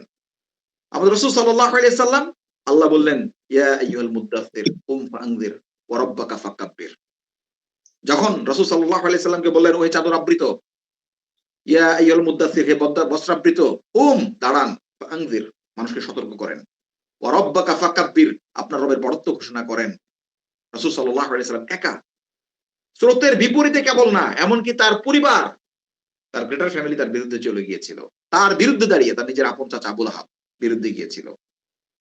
তার বিরুদ্ধে দাঁড়িয়ে গিয়ে উনি আল্লাহর বড়ত্ব ঘোষণা করলেন একা। আমাদের আত্মপরিচয় উপলব্ধি করতে হবে, আমাদের উপলব্ধি করতে হবে কি দায়িত্ব দিয়ে আল্লাহ আমাদেরকে দুনিয়াতে পাঠিয়েছেন, আমাদের রোলটা কি সেটাকে উপলব্ধি করতে হবে। এবং উপলব্ধি করতে হবে কিভাবে এই দায়িত্ব আমরা সঠিকভাবে পালন করতে পারি, কিভাবে আমাদের পূর্বপুরুষ দায়িত্ব পালন করেছিলেন। মুসআব বিন উমাইর রাদিয়াল্লাহু আনহু কিভাবে মদিনাতে দাওয়ার মাধ্যমে ইসলামের পক্ষে জনমত তৈরি করেছেন, এই জনমতকে উনি জনদাবিতে পরিণত করেছেন। আজকে আমাদের কাছে নানা রকম নেগেটিভ উপস্থাপন করা হচ্ছে, এমন সব তত্ত্ব বয়ান উপস্থাপন করা হচ্ছে যেটা আমরা জানি না। সেকুলারিজম, সেকুলারিস্ট, নানা রকম শব্দের ফাঁদে ফেলে আমাদেরকে ধোঁকা দেওয়া হচ্ছে। ধর্মনিরপেক্ষতা সংবিধান থেকে বাদ দিয়ে দিয়েছে, সমাজতন্ত্র বাদ দিয়ে দিয়েছে। তারা আবার ঢুকিয়েছে কি? ঢুকিয়েছে বহুত্ববাদ, ঢুকিয়েছে গণতন্ত্র। গণতন্ত্র আগেও ছিল, বহুত্ববাদকে ঢুকিয়েছে। সুন্দর সুন্দর শব্দ, সাম্য, সামাজিক ন্যায় বিচার। আরে ন্যায় বিচার থাকলেই তো হইতো, আবার সামাজিক ন্যায় বিচার কেন? এভাবে বিভিন্ন রকম শব্দের ফাঁদে ফেলে আমাদেরকে তারা বলতে চায়, দেখো তোমরা তো সেকুলারিজমকে পছন্দ করো না, কিন্তু দেখো সেকুলারিজম খারাপ, বা কি বলা, সেকুলারিস্ট খারাপ। সেকুলার তো খারাপ না, সেকুলার তো ইনহেরেন্ট একটা ব্যাপার। ভাষা হচ্ছে একটা সেকুলার জিনিস, এটা তো অ্যাকচুয়ালি তার কোনো ধর্ম থাকে না। সো তুমি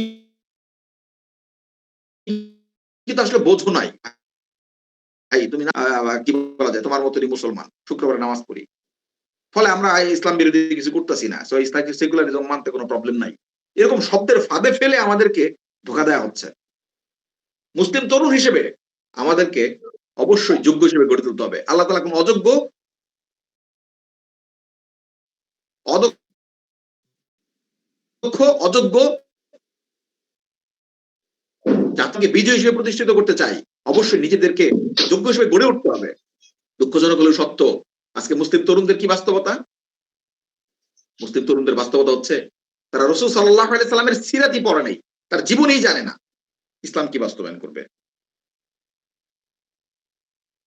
এতটাই নাজুক অবস্থা। আল্লাহ তাআলা কি উদ্দেশ্যে তাকে দুনিয়াতে পাঠিয়েছেন সেটা সে জানে না, আত্মপরিচয় জানে না, নিজের ইতিহাস জানে না, ফলে সে যথাযথ ভূমিকা রাখতে পারে না। আজকে আমাদেরকে অবশ্যই এই যে যে বৈশ্বিক চ্যালেঞ্জ, এই পুঁজিবাদ, এই যে গণতন্ত্র, এই সেকুলারিজম, এটার চ্যালেঞ্জকে উপলব্ধি করতে হবে। এবং আল্লাহ তাআলা বলেছেন না, ওয়াজাহিদুম বিহি জিহাদান কাবীরা, ফালা তুতিউল কাফিরিন ওয়াজাহিদুম বিহি জিহাদান কাবীরা। আপনি উহার সাহায্যে তাদের সাথে বড় জিহাদ করেন। উহা মানে কোরআন সাহায্যে। সো কোরআন দিয়ে এই বাতিল মতবাদগুলোকে কেটে টুকরো টুকরো করে দিতে হবে। বাতিল মতবাদগুলোর অসারতাকে উপস্থাপন করতে হবে এবং উম্মাহকে ইসলামের দিকে আহ্বান করতে হবে। তাদের সামনে উপস্থাপন করতে হবে যে ইসলাম কিভাবে তার সংকটকে, ইহকালীন এবং পরকালীন সংকটকে অতীতেও সমাধান করেছে, ভবিষ্যতেও করবে ইনশাআল্লাহ। তাকে একটা সমৃদ্ধ সম্মানিত জাতি হিসেবে, সুপার পাওয়ার হিসেবে তাকে প্রতিষ্ঠিত করবে এবং একই সাথে তার পরকালীন মুক্তিকে নিশ্চিত করবে। একই সাথে আল্লাহর দেয়া দায়িত্বকে ঠিকভাবে পালন করবে। যে দায়িত্ব দিয়ে আল্লাহ তাকে দুনিয়াতে পাঠিয়েছেন। যে দায়িত্বের ব্যাপারে আমরা আল্লাহ তাআলার সাথে ওয়াদাবদ্ধ, আমরা চুক্তিবদ্ধ। আল্লাহ সূরা তাওবাতে বলেছেন, ইন্নাল্লাহা আশতারা মিনাল মুমিনিনা আনফুসাহুম ওয়া আমওয়ালাহুম বিআন্না লাহুমুল জান্নাহ ইউকাতিলুনা ফি সাবিলিল্লাহি ফায়াকতুলুনা ওয়া ইয়ুকতালুন। এখানে আল্লাহ বলেছেন যে নিশ্চয়ই আল্লাহ মুমিনদের নিকট থেকে তাদের জান এবং মালকে ক্রয় করে নিয়েছেন জান্নাতের বিনিময়ে। আজকে আমাদেরকে এটা উপলব্ধি করতে হবে। ইহুদদেরকে এটা জানাইতে হবে, তাদের মধ্যে প্রচার করতে হবে, তাদেরকে বলতে হবে যে দুনিয়াতে তার আসার উদ্দেশ্য কি? তার আসার উদ্দেশ্য এটা না যে একটা কমফোর্টেবল লাইফ সে লিড করবে। এটা তার মাকাসিদ না, এটা তার লক্ষ্য না। কমফোর্ট, এনজয় এটা সে জান্নাতে করবে। দুনিয়াতে এই বিষয়গুলোকে সে দেখবে জরুরত হিসেবে, প্রয়োজন হিসেবে, যতটুকু না হলে না হয়। তার মূল মাকাসিদ হচ্ছে আল্লাহর দিন, আল্লাহর দিন কায়েম, আল্লাহর দিনের বিজয়। হ্যাঁ, এর মধ্যে যদি আল্লাহ তাকে সমৃদ্ধি দান করেন, সচ্ছলতা দান করেন, আল্লাহ তাকে উপভোগ করার মতন কোন পরিবেশ দেন, আলহামদুলিল্লাহ, যেটা অতীতে দিয়েছে। আমরা জানি যে সাহাবীরা আসলে আল্লাহ তাআলা তাদেরকে কতটা সম্পদ দিয়েছিলেন। জুবাইর ইবনে আওয়াম রাদিয়াল্লাহু আনহুর কথা বলি। আমরা তাদেরকে কখনো সম্পদের কারণে চিনি না। জুবাইর ইবনে আওয়াম রাদিয়াল্লাহু আনহু অতর্কিত অবস্থায় শহীদ হন। উনি কোন প্রিপারেশন ছিল না। যখন উনি শহীদ হন তখন তার রেখে যাওয়া সম্পদের পরিমাণ বর্তমান বাজার মূল্য হিসেবে ১২,৫০০ কোটি টাকা। জুবাইর ইবনে আওয়াম রাদিয়াল্লাহু আনহু কিন্তু ধনী সাহাবীদের অন্যতম ছিলেন না। আরো অনেক ধনী সাহাবী ছিলেন।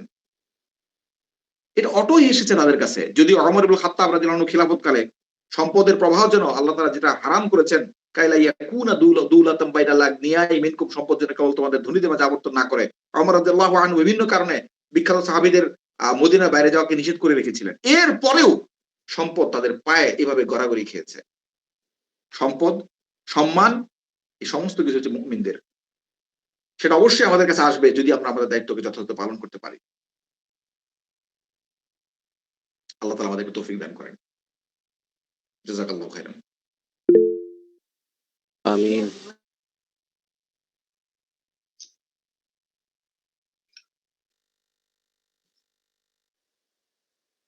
আমাদের এখন সেকেন্ড পার্ট, আ কোয়েশ্চেন অ্যান্সার, কমেন্ট শেয়ারিং। হ্যাঁ, সিউর।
জাযাকাল্লাহু খাইরান, জাযাকাল্লাহু খাইরান। সুন্দর পয়েন্ট উপস্থাপন করার জন্য। মামুন ভাই, জি প্লিজ হাত তুলেছেন। আবু আব্দুল্লাহ ভাই। জাযাকাল্লাহ ভাই, খুবই আমার কাছে মনে হয়েছে এ টু জেড আলহামদুলিল্লাহ আলোচনার মধ্যে উঠে এসেছে।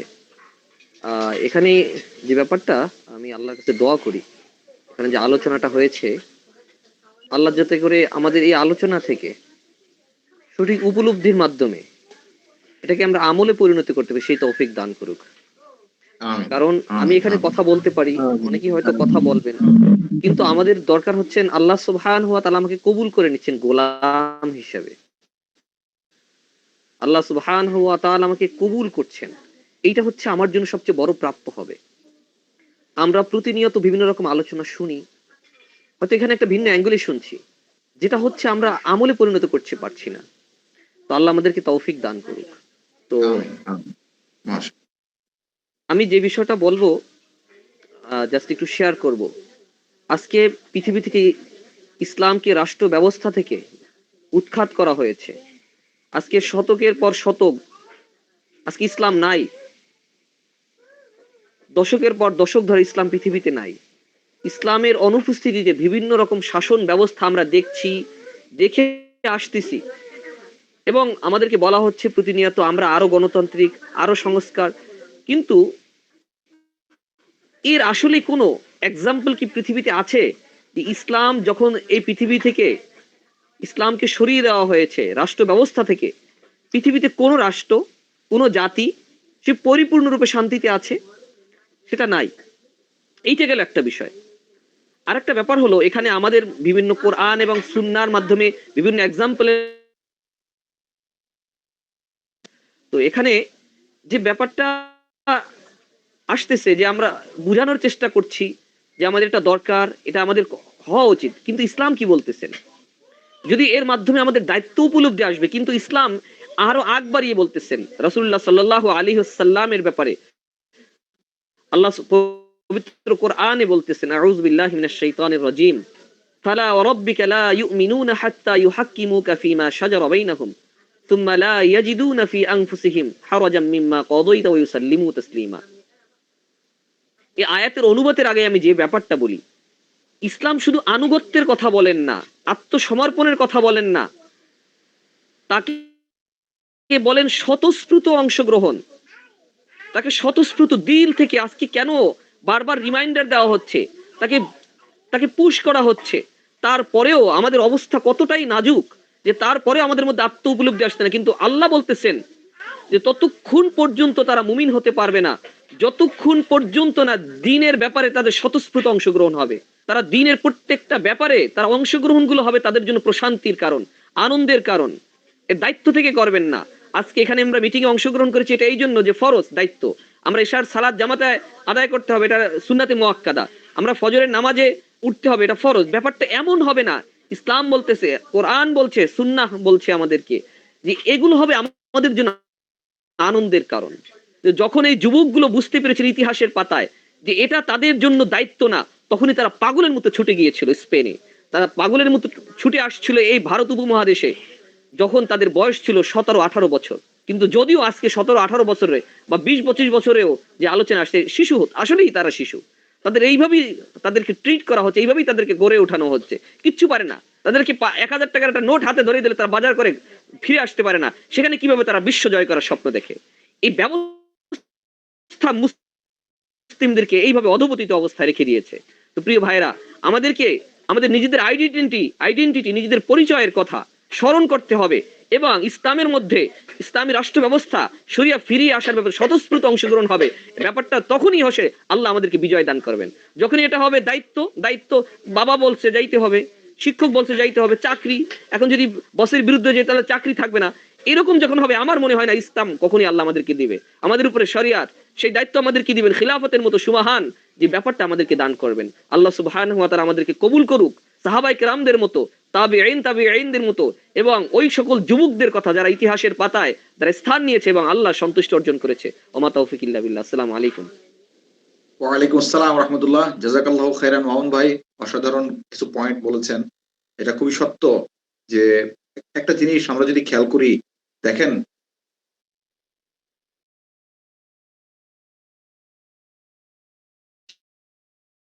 সেই বেলাল বিন রবাহ রাদিয়াল্লাহু আনহুর কথা, ফিল লাইক 60-70 এত উত্তাপ হয়ে যায় যেন সেখানে খুই ভাজা যাবে, সেখানে ডিম ভাজা যাবে, এত উত্তাপ হয়ে যায়, লিটারালি পা ফসকা পড়ে যাবে। এরকম একটা উত্তাপের মধ্যে তাকে একদিন না কিন্তু একাধিক দিন, বহুদিন তাকে এভাবে শাস্তি দেওয়া হয়েছে। খাব্বাব রাদিয়াল্লাহু আনহুকে জ্বলন্ত আগুনের উপর তাকে শুইয়ে রাখা হয়েছে। এটা কি কেবলমাত্র এই উপলব্ধির কারণে তারা করেছেন যে আল্লাহ তোমার জন্য এটা ফরজ করেছে? না, বরং আল্লাহ তাআলার সাথে তাদের সেই সম্পর্কটা স্থাপিত হয়েছিল। ইসলামের যে আল্লাহ তাআলার সাথে যাদের যে কমিটমেন্ট, এই কমিটমেন্টকে তারা আসলে বুঝতে শিখেছিলেন, তারা উপলব্ধি করেছিলেন। দুনিয়াতে আসা আগমনের উদ্দেশ্যটা তারা উপলব্ধি করেছিলেন। আল্লাহ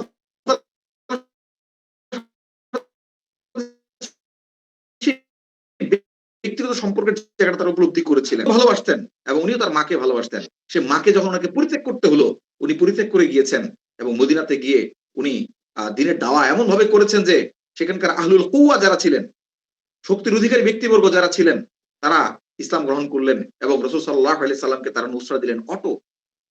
তারা নুসরা দেওয়ার জন্য তারা নিজ থেকে উদ্যোগ নিলেন যে রাসূল সাল্লাল্লাহু আলাইহি সাল্লামকে আমরা আমাদের মাঝে নিয়ে আসবো। সো ত্যাগ কুরবানির মাধ্যমেই মূলত কিন্তু এই কি বলা যায়, এই পথগুলো সুগম হয়, তাই না? বাংলাদেশেও সেটা হয়েছে। এই যে প্রথম দিকে কিন্তু যে আর্মি বিরোধিতা করেছিল, যে আর্মি গুলি চালিয়েছে, পরবর্তীতে সেই আর্মি বন্ধুতে পরিণত হয়ে গিয়েছে ত্যাগ আর কুরবানির ফলে একটা পর্যায়ে গিয়ে। আজকে আমরাও যদি ইসলামের দাওয়াকে সমাজে নিয়ে যেতে পারি এবং সমাজকে ইসলামের জন্য প্রস্তুত করতে পারি এবং এর জন্য যদি আমরা ত্যাগ এবং কুরবানি করতে প্রস্তুত থাকি, তাহলে ইনশাআল্লাহ সমাজের ওই শক্তিশালী অংশটাও একসময় দেখা যাবে আজকে আমাদের সাথে শত্রুতা করলো, কালকে ইনশাআল্লাহ আমাদের বন্ধুতে পরিণত হবে। সবচেয়ে বড় কথা, আমরা আল্লাহর সন্তুষ্টি পাবো, আমরা আল্লাহর পক্ষ থেকে সাহায্য পাবো। ফলে দুনিয়ার অবস্টাকল গুলোকে আমরা ইনশাআল্লাহ ওভারকাম করতে পারবো, যেটা আল্লাহ ওয়াদা করেছেন সেই আবারও কর্তৃত্ব, আবারও নিরাপত্তা, সেটা ইনশাআল্লাহ আমরা পাবো। আল্লাহ তাআলা আমাদেরকে তৌফিক দান করেন। আল্লাহ তাআলার সাথে কৃত ওয়াদার ব্যাপারে আমাদেরকে সৎ হবার তৌফিক দান করেন। এই উপলব্ধি খুব জরুরি। এই উপলব্ধি ছাড়া শুধুমাত্র ওয়াজ করে আসলে তেমন কিছু হবে না, তাই না? এই হচ্ছে বিষয়। আল্লাহ আমাদের উপলব্ধি করার তৌফিক দান করেন।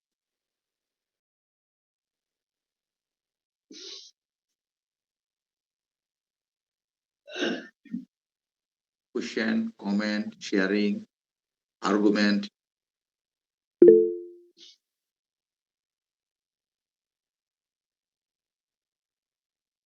হ্যাঁ, সাব্বির ভাই তুলেছেন।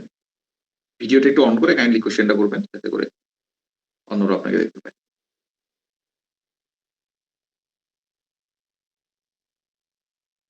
সাব্বির,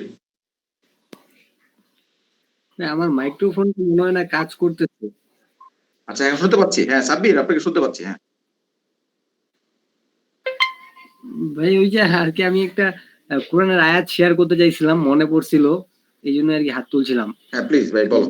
হ্যাঁ যেহেতু হচ্ছে এই যে পুঁজিবাদী সমাজ যে আমাদের এখন সম্পদের পিছনে এখন তরুণরা ছুটতেছে, এই বিষয়ে যেহেতু আপনার আলোচনাটা আসছে, তখন আমার একটা কোরআনের আয়াত মনে পড়ছিল, সূরা তওবার আয়াতটা, যেটা 35 নম্বর আয়াত সম্ভবত, ওয়াল্লাযিনা ইয়াকনিজুনা যাহাবা ওয়াল ফিজ্জাতা ওয়ালা ইউনফিকুনাহা ফি সাবিলিল্লাহি ফাবাশশিরহুম বিআযাবিন আলীম। যারা স্বর্ণ এবং রূপা জমা করে এবং আল্লাহর রাস্তায় ব্যয় করে না, তাদের জন্য রয়েছে কঠোর আযাব। ইয়াউমা ইউহমা আলাইহা নামের আগুনে সেগুলোকে গরম করা হবে এবং সেগুলোকে তুকুয়া বিহা, সেগুলোকে তাদেরকে শেক দেওয়া হবে, দাগ দেওয়া হবে। জিবাহুম ওয়া জুনুবুহুম, তাদের হচ্ছে কপালে এবং পার্শ্বদেশে, পিঠে, ওয়া জুহুরুহুম, এবং তাদের পিঠে। হাজা মা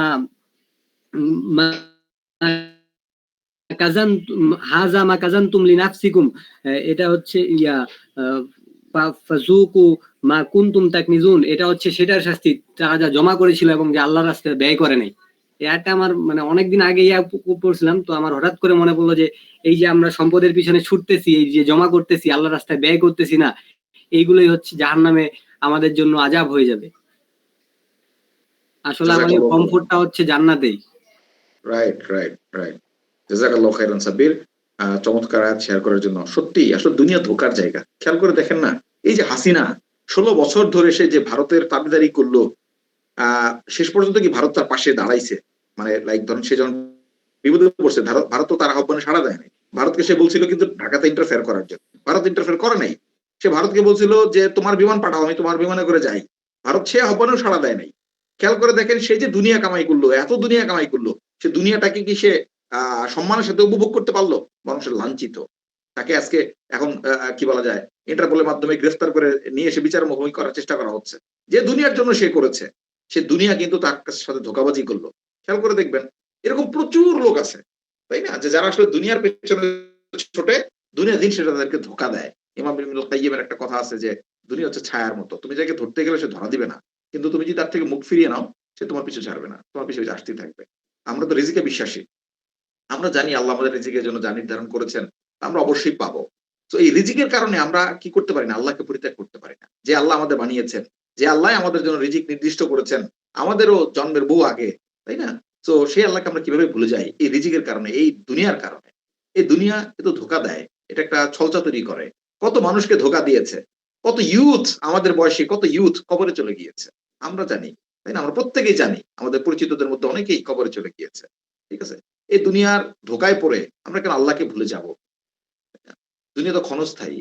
সো এই দুনিয়ার কারণে যেন আমরা দিনের কাজকে, আল্লাহর দেয়া দায়িত্বকে ভুলে না যাই। আল্লাহ তাআলা আমাদেরকে গাফিল হওয়া থেকে হেফাজত করেন। আল্লাহ আমাদেরকে সাহাবীদের মতো সিনসিয়ার হওয়ার তৌফিক দান করেন, যারা দুনিয়াকে তালাক দিয়েছিলেন, যারা দুনিয়াকে পরিত্যাগ করেছিলেন, আর ফলে দুনিয়া তাদের পিছু ছাড়ে নাই, তাদের পায়ে এসে হুমড়ি খেয়ে পড়েছে দুনিয়ার সম্পদগুলো। আল্লাহ আমাদেরকে তাদের মতন হওয়ার তৌফিক দান করেন। আমিন আমিন আমিন। আল্লাহ দুনিয়াকে সহজ করে দেন।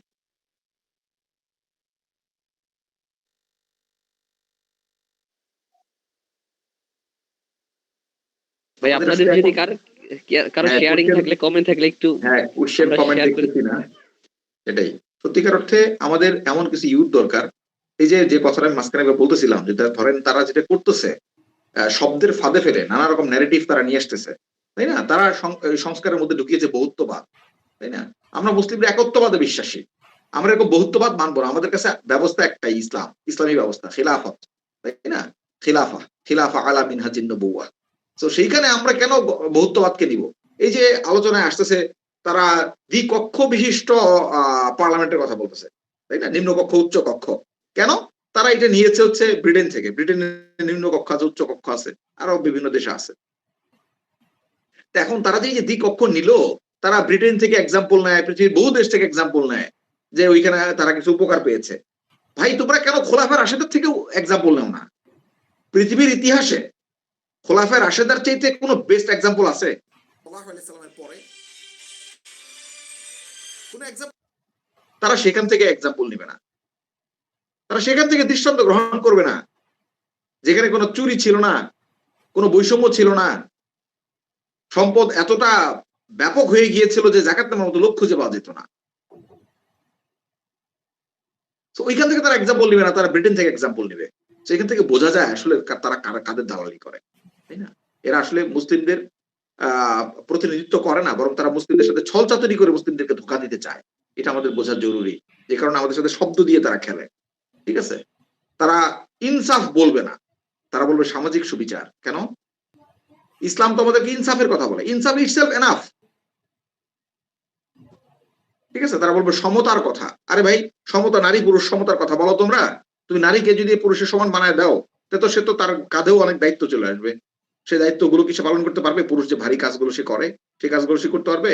পুরুষ তো যুদ্ধ করে, তাহলে আর্মিতে অর্ধেক সৈন্য নারী নাও, অর্ধেক সৈন্য পুরুষ নাও। তো এই ধরনের শব্দ দিয়ে মানুষকে, শব্দগুলো শুনে মনে হয় যেন উত্তম, এটা আসলে কল্যাণ চিন্তা করতেছে। শয়তান আসলে এরকমই হয়, ঠিক আছে? শয়তান মানুষকে এভাবেই ধোঁকা দেয়, আমি তো তোমাদের কল্যাণকামী। আসলে সে মানুষকে জাহান্নামে নিক্ষেপ করতে চায়।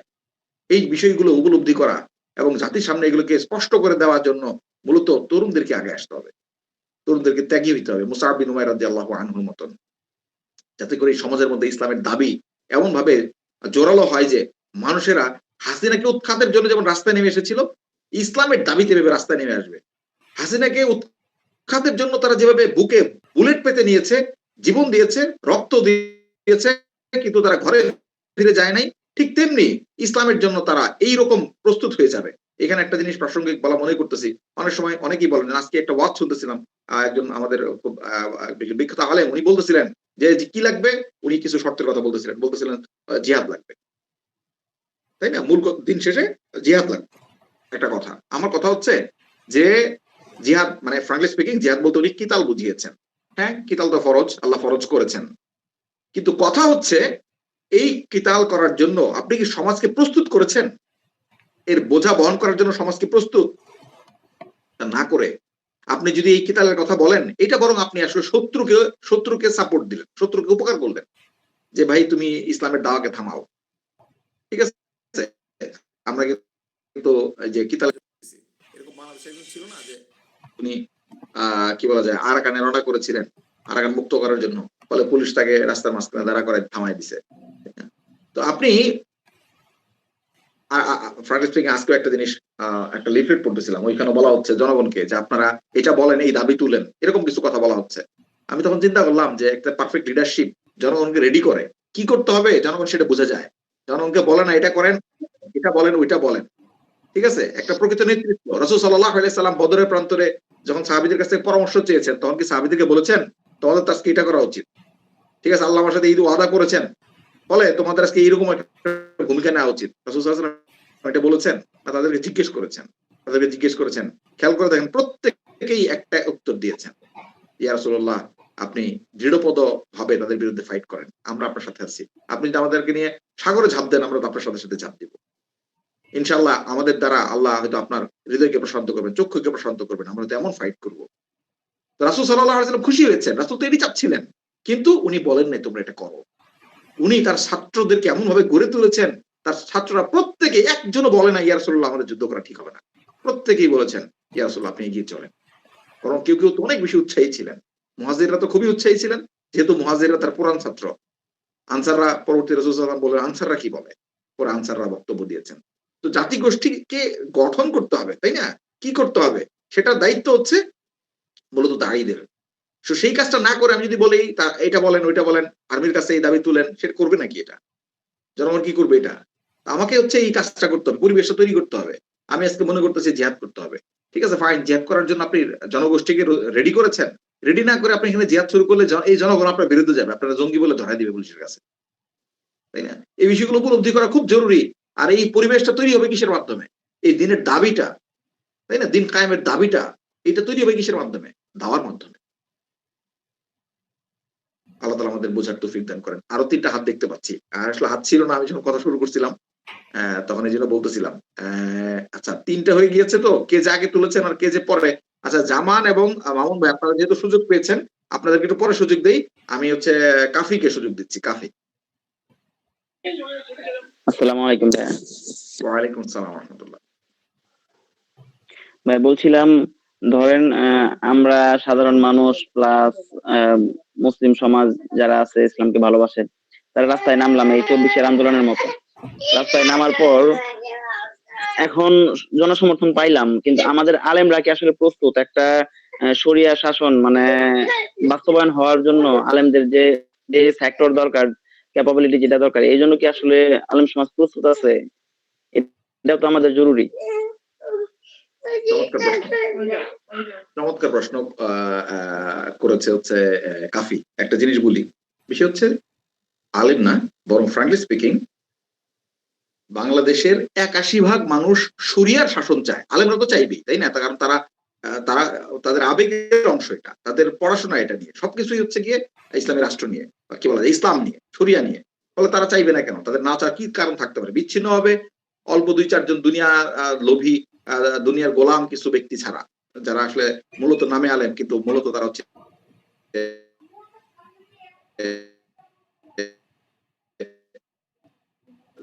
দুনিয়ার পূজারী। এদের বিবেচনা পর্যন্ত কিন্তু শরিয়া শাসন চায়। পিউ রিসার্চের যে রিপোর্ট এসেছে সেখানে কি এসেছে? বাংলাদেশের ৮১% জনগণ শরিয়া শাসন চায়। এই চাওয়াটা অ্যাকচুয়ালি পছন্দ করা পর্যায়ে। এটা এমন না যে শরিয়ার দাবিতে তারা রাস্তায় নেমে আসবে, তা না। তারা শরিয়া শাসন পছন্দ করে। তারা মনে করে যে কোনো কিছু চাইতে শরিয়া শাসন হচ্ছে উত্তম। তারা এটা মনে করে, কিন্তু এইটার তাদের এই কথাটা তাদের মনের, তাদের মুখের, কিন্তু এটাকে তারা কি বলা যায় সাপোর্ট করার জন্য রাস্তায় নেমে কি বলা যায় বন্দুকের গুলির সামনে বুক পেতে দিবে, এই লেভেলের অবস্থায় তাদেরকে নিয়ে যাওয়া হয় নাই। কেউ এই জায়গায় তাদেরকে নিয়ে যাওয়ার জন্য, তাদেরকে মোটিভেট করা, তাদেরকে কালচার করা, তাদেরকে হচ্ছে রাস্তায় নামানো, এই দায়িত্বটুকু নেয় নাই। কিন্তু যদি কেউ দায়িত্ব নেয় কখনো, তখন কিন্তু ঠিকই তারা সাড়া দেয়। ফর এক্সাম্পল 2013 সালে আমরা দেখেছি যে নাস্তিকদের এই বারবারন্ত, শাহবাগীদের বারবারন্তের সময়ে উম্মা ভিতরে ভিতরে কিন্তু ফুসতেছিল, কষ্ট পাচ্ছিল, কিন্তু সে কোনো ভূমিকা রাখতে পারতেছিল না। কিন্তু যখন আমরা দেখলাম যে আল্লামা আহমদ শফী এবং হেফাজতের নেতৃত্ব, তারা যখন উম্মাকে কল করলেন, ওলামাদের সবাই মিলে যখন কল করলেন, তখন কিন্তু মানুষ দলে দলে রাস্তায় নেমে আসলো, দল মত নির্বিশেষে সবাই রাস্তায় আসলেন। তো ব্যাপারটা কি? ব্যাপারটা হচ্ছে এখান থেকে তোমরা স্পষ্ট বুঝতে পারি যে উম্মাকে যদি গাইড করা হয়, তাইলে কিন্তু তারা হচ্ছে এখানে কি বলা যায়, তখন তারা রেসপন্স করে। উম্মা হচ্ছে এখানে রেসপন্স করতে চায়, কিন্তু তারা ওয়েটা জানে না। সো মূলত আজকে আমাদের এই আলোচনাটা কিন্তু সেই ওয়েটা দিয়েই, যেন আমরা উম্মাকে সেভাবে রেডি করতে পারি এবং তাদেরকে এমন ভাবে রেডি করতে পারি যেন তাদেরকে যখন আমরা কল করব তারা যেন রাস্তায় আসে। ঠিক আছে? সো এটা হচ্ছে বিষয় যে কাফি, তুমি যে প্রশ্নটা করেছো যে আসলে উলামারা রেডি কিনা, উলামারা রেডি না কেন? তোমার কাছে কেন মনে হলো যে উলামারা শরিয়া চাইবেন না? নিঃসন্দেহে উলামারা শরিয়া চাইবেন। হ্যাঁ, এখানে 2টা বিষয় আছে। একটা বিষয় হচ্ছে যে কতিপয় ব্যক্তি যারা আসলে দুনিয়ার কাছে বিক্রি হয়ে গিয়েছেন, তারা আসলে সংখ্যায় খুবই নগণ্য, এক। 2 নম্বর যে বিষয়টা, যে সামহাউ ওয়ে খুঁজে না পেয়ে, অথবা তাদেরকে এরকম বোঝানো হয়েছে, পশ্চিমারাই আসলে এই ব্যাপারটা করেছে, যে একটা ছক দিয়েছে যে তোমরা ক্ষমতায় আসতে চাও, ইসলামকে ক্ষমতায় প্রতিষ্ঠিত করতে চাও, গণতান্ত্রিক পন্থাই করো। এই গণতান্ত্রিক ধোঁকার মধ্যে তারা পড়ে গিয়ে তারা মনে করে আচ্ছা ঠিক আছে, অন্তত এর মধ্য দিয়ে তো সুযোগ তো পাচ্ছি, মানে কি বলা যায়, অধিকতর মন্দের চাইতে কম মন্দ, এরকম একটা জায়গা থেকে, অথবা আমাদেরকে বাধ্য করা হচ্ছে, এরকম একটা জায়গা থেকে তারা গণতান্ত্রিক প্রক্রিয়া ঢুকে, এটা হচ্ছে এমন একটা টানেলে ঢুকে যে টানেলের শেষে আর আলো নাই। ফ্র্যাঙ্কলি স্পিকিং, যে টানেলের শেষে আলো নাই, তাদেরকে এভাবে তাদেরকে ঢুকায় দেয় হচ্ছে এমন এক চক্রের মধ্যে, যে চক্র থেকে তারা বেরোতে পারে না। তারা মনে করে হ্যাঁ আরেকটু এফোর্ট দিলেই তো হবে। এভাবে তারা সেই চক্রের মধ্যে ঘুরপাক খেতেই থাকে, আর সময় ক্ষেপণ হতে থাকে। এই ফলে তারা আর পরে দেখা যাচ্ছে যে এই চক্র থেকে বের হয়ে কোনো ভিন্ন পন্থায়, সেই ভিন্ন পন্থা কি, মুহাম্মদ সাল্লাল্লাহু আলাইহি ওয়াসাল্লামের পন্থা। সে পন্থায় তারা আর এফোর্ট দেওয়ার ব্যাপারটা রীতিমতো ভুলে যায়। তো বিষয় হচ্ছে এটা ভাই, আমি তোমাকে জাস্ট এই কথাটা বলবো, দেখো পিউ রিসার্চ এর দিকে তাকাও। পিউ রিসার্চ বলতেছে 81% মানুষ হচ্ছে শরিয়া চায়। তো সেখানে এদেশের 81 ভাগ মানুষ শরিয়া চায়, আর 19 ভাগ মানুষের সবাই কিন্তু শরিয়া বিরোধী না। এর মধ্যে কেউ হচ্ছে নিউট্রাল, শরিয়া আসুক আর হচ্ছে কি বলা যায় সেকুলারিজম আসুক, ম্যানমেড সিস্টেম আসুক, এটা আমি এটারে বোধার করি না। যেটি আসুক আমি ভাই ন্যায় বিচার পাইলিয়ে দিচ্ছে। কিছু আসছে পার্সেন্ট আছে এরকম, কত পার্সেন্ট সেটা আমরা জানি না, কারণ এগুলো নিয়ে কোনো জরিপ যেহেতু হয় নাই। হ্যাঁ, হয়তো হাতে গোনা 8-10% মানুষ বা 5% মানুষ আরো কম হবে ফ্রাঙ্কলি স্পিকিং, এরা হয়তো শরিয়া বিরোধী। কিন্তু এই 5% বা 3%, 10% মানুষের কাছে আজকে 81% মানুষ হচ্ছে জিম্মি হয়ে আছে। তারা শরিয়া চায়, কিন্তু আজকে তারা পরিচালিত হচ্ছে ওই 5% ইচ্ছা অনুযায়ী। ঠিক তেমনি যেমন কিনা সমস্ত সম্পদ গুলো 1% হাতে বিন্দুভূত।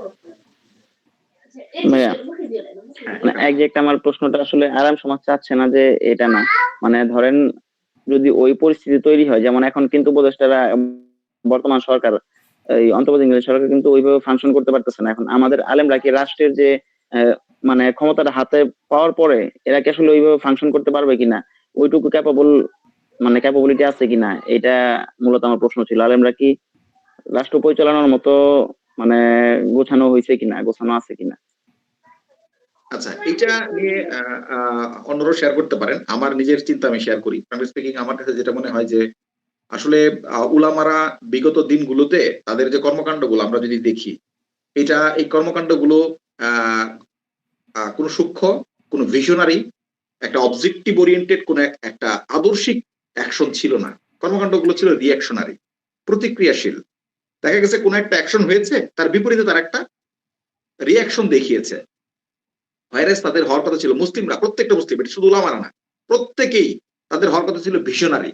তাদের অবজেক্টিভ থাকবে, এবং সেই অবজেক্টিভ কিভাবে লক্ষ্য থাকবে, সেই লক্ষ্যকে কিভাবে অ্যাচিভ করতে হবে সেটার প্রসেস তারা জানে, সেটাও তারা শরিয়া থেকে ডিরাইভ করেছে, এবং সেটাকে তারা sincerely, seriously, dedicatedly, with sacrifice, with well determination তারা এটাকে পার্সু করে, ফলো করে, এবং ইস্তেকামাত থাকে, আপোষ করে না, ত্যাগ করবে, কুরবানি করবে, কিন্তু এই পথ ছাড়বে না। তার লক্ষ্য আছে, সেই লক্ষ্য কিভাবে পৌঁছতে হয় সেটা তার জানা আছে, এবং এই পথ ধরে সে চলতে থাকবে। তো এই যে বিষয়টা, এটা কিন্তু আমরা দেখি নাই আসলে। হ্যাঁ, আমরা দেখছি বরং বিভিন্ন সময় প্রতিক্রিয়াশীল আচরণ। ফর এক্সাম্পল, প্রতিক্রিয়াশীল এই অর্থে যে কোন একটা কিছু হয়েছে তার বিপরীতে প্রতিক্রিয়া। ফর এক্সাম্পল, মোদি আসছে, তো মোদির আসাটাকে ঠেকাইতে হবে, ফলে আন্দোলন। তারপরে সরকার হচ্ছে সিডো, মানে নারী সম্পত্তিতে হচ্ছে নারীর পুরুষের মতন সমান অধিকার আইন পাশ করতে চাইছে, তারা তখন আন্দোলনে নামছে।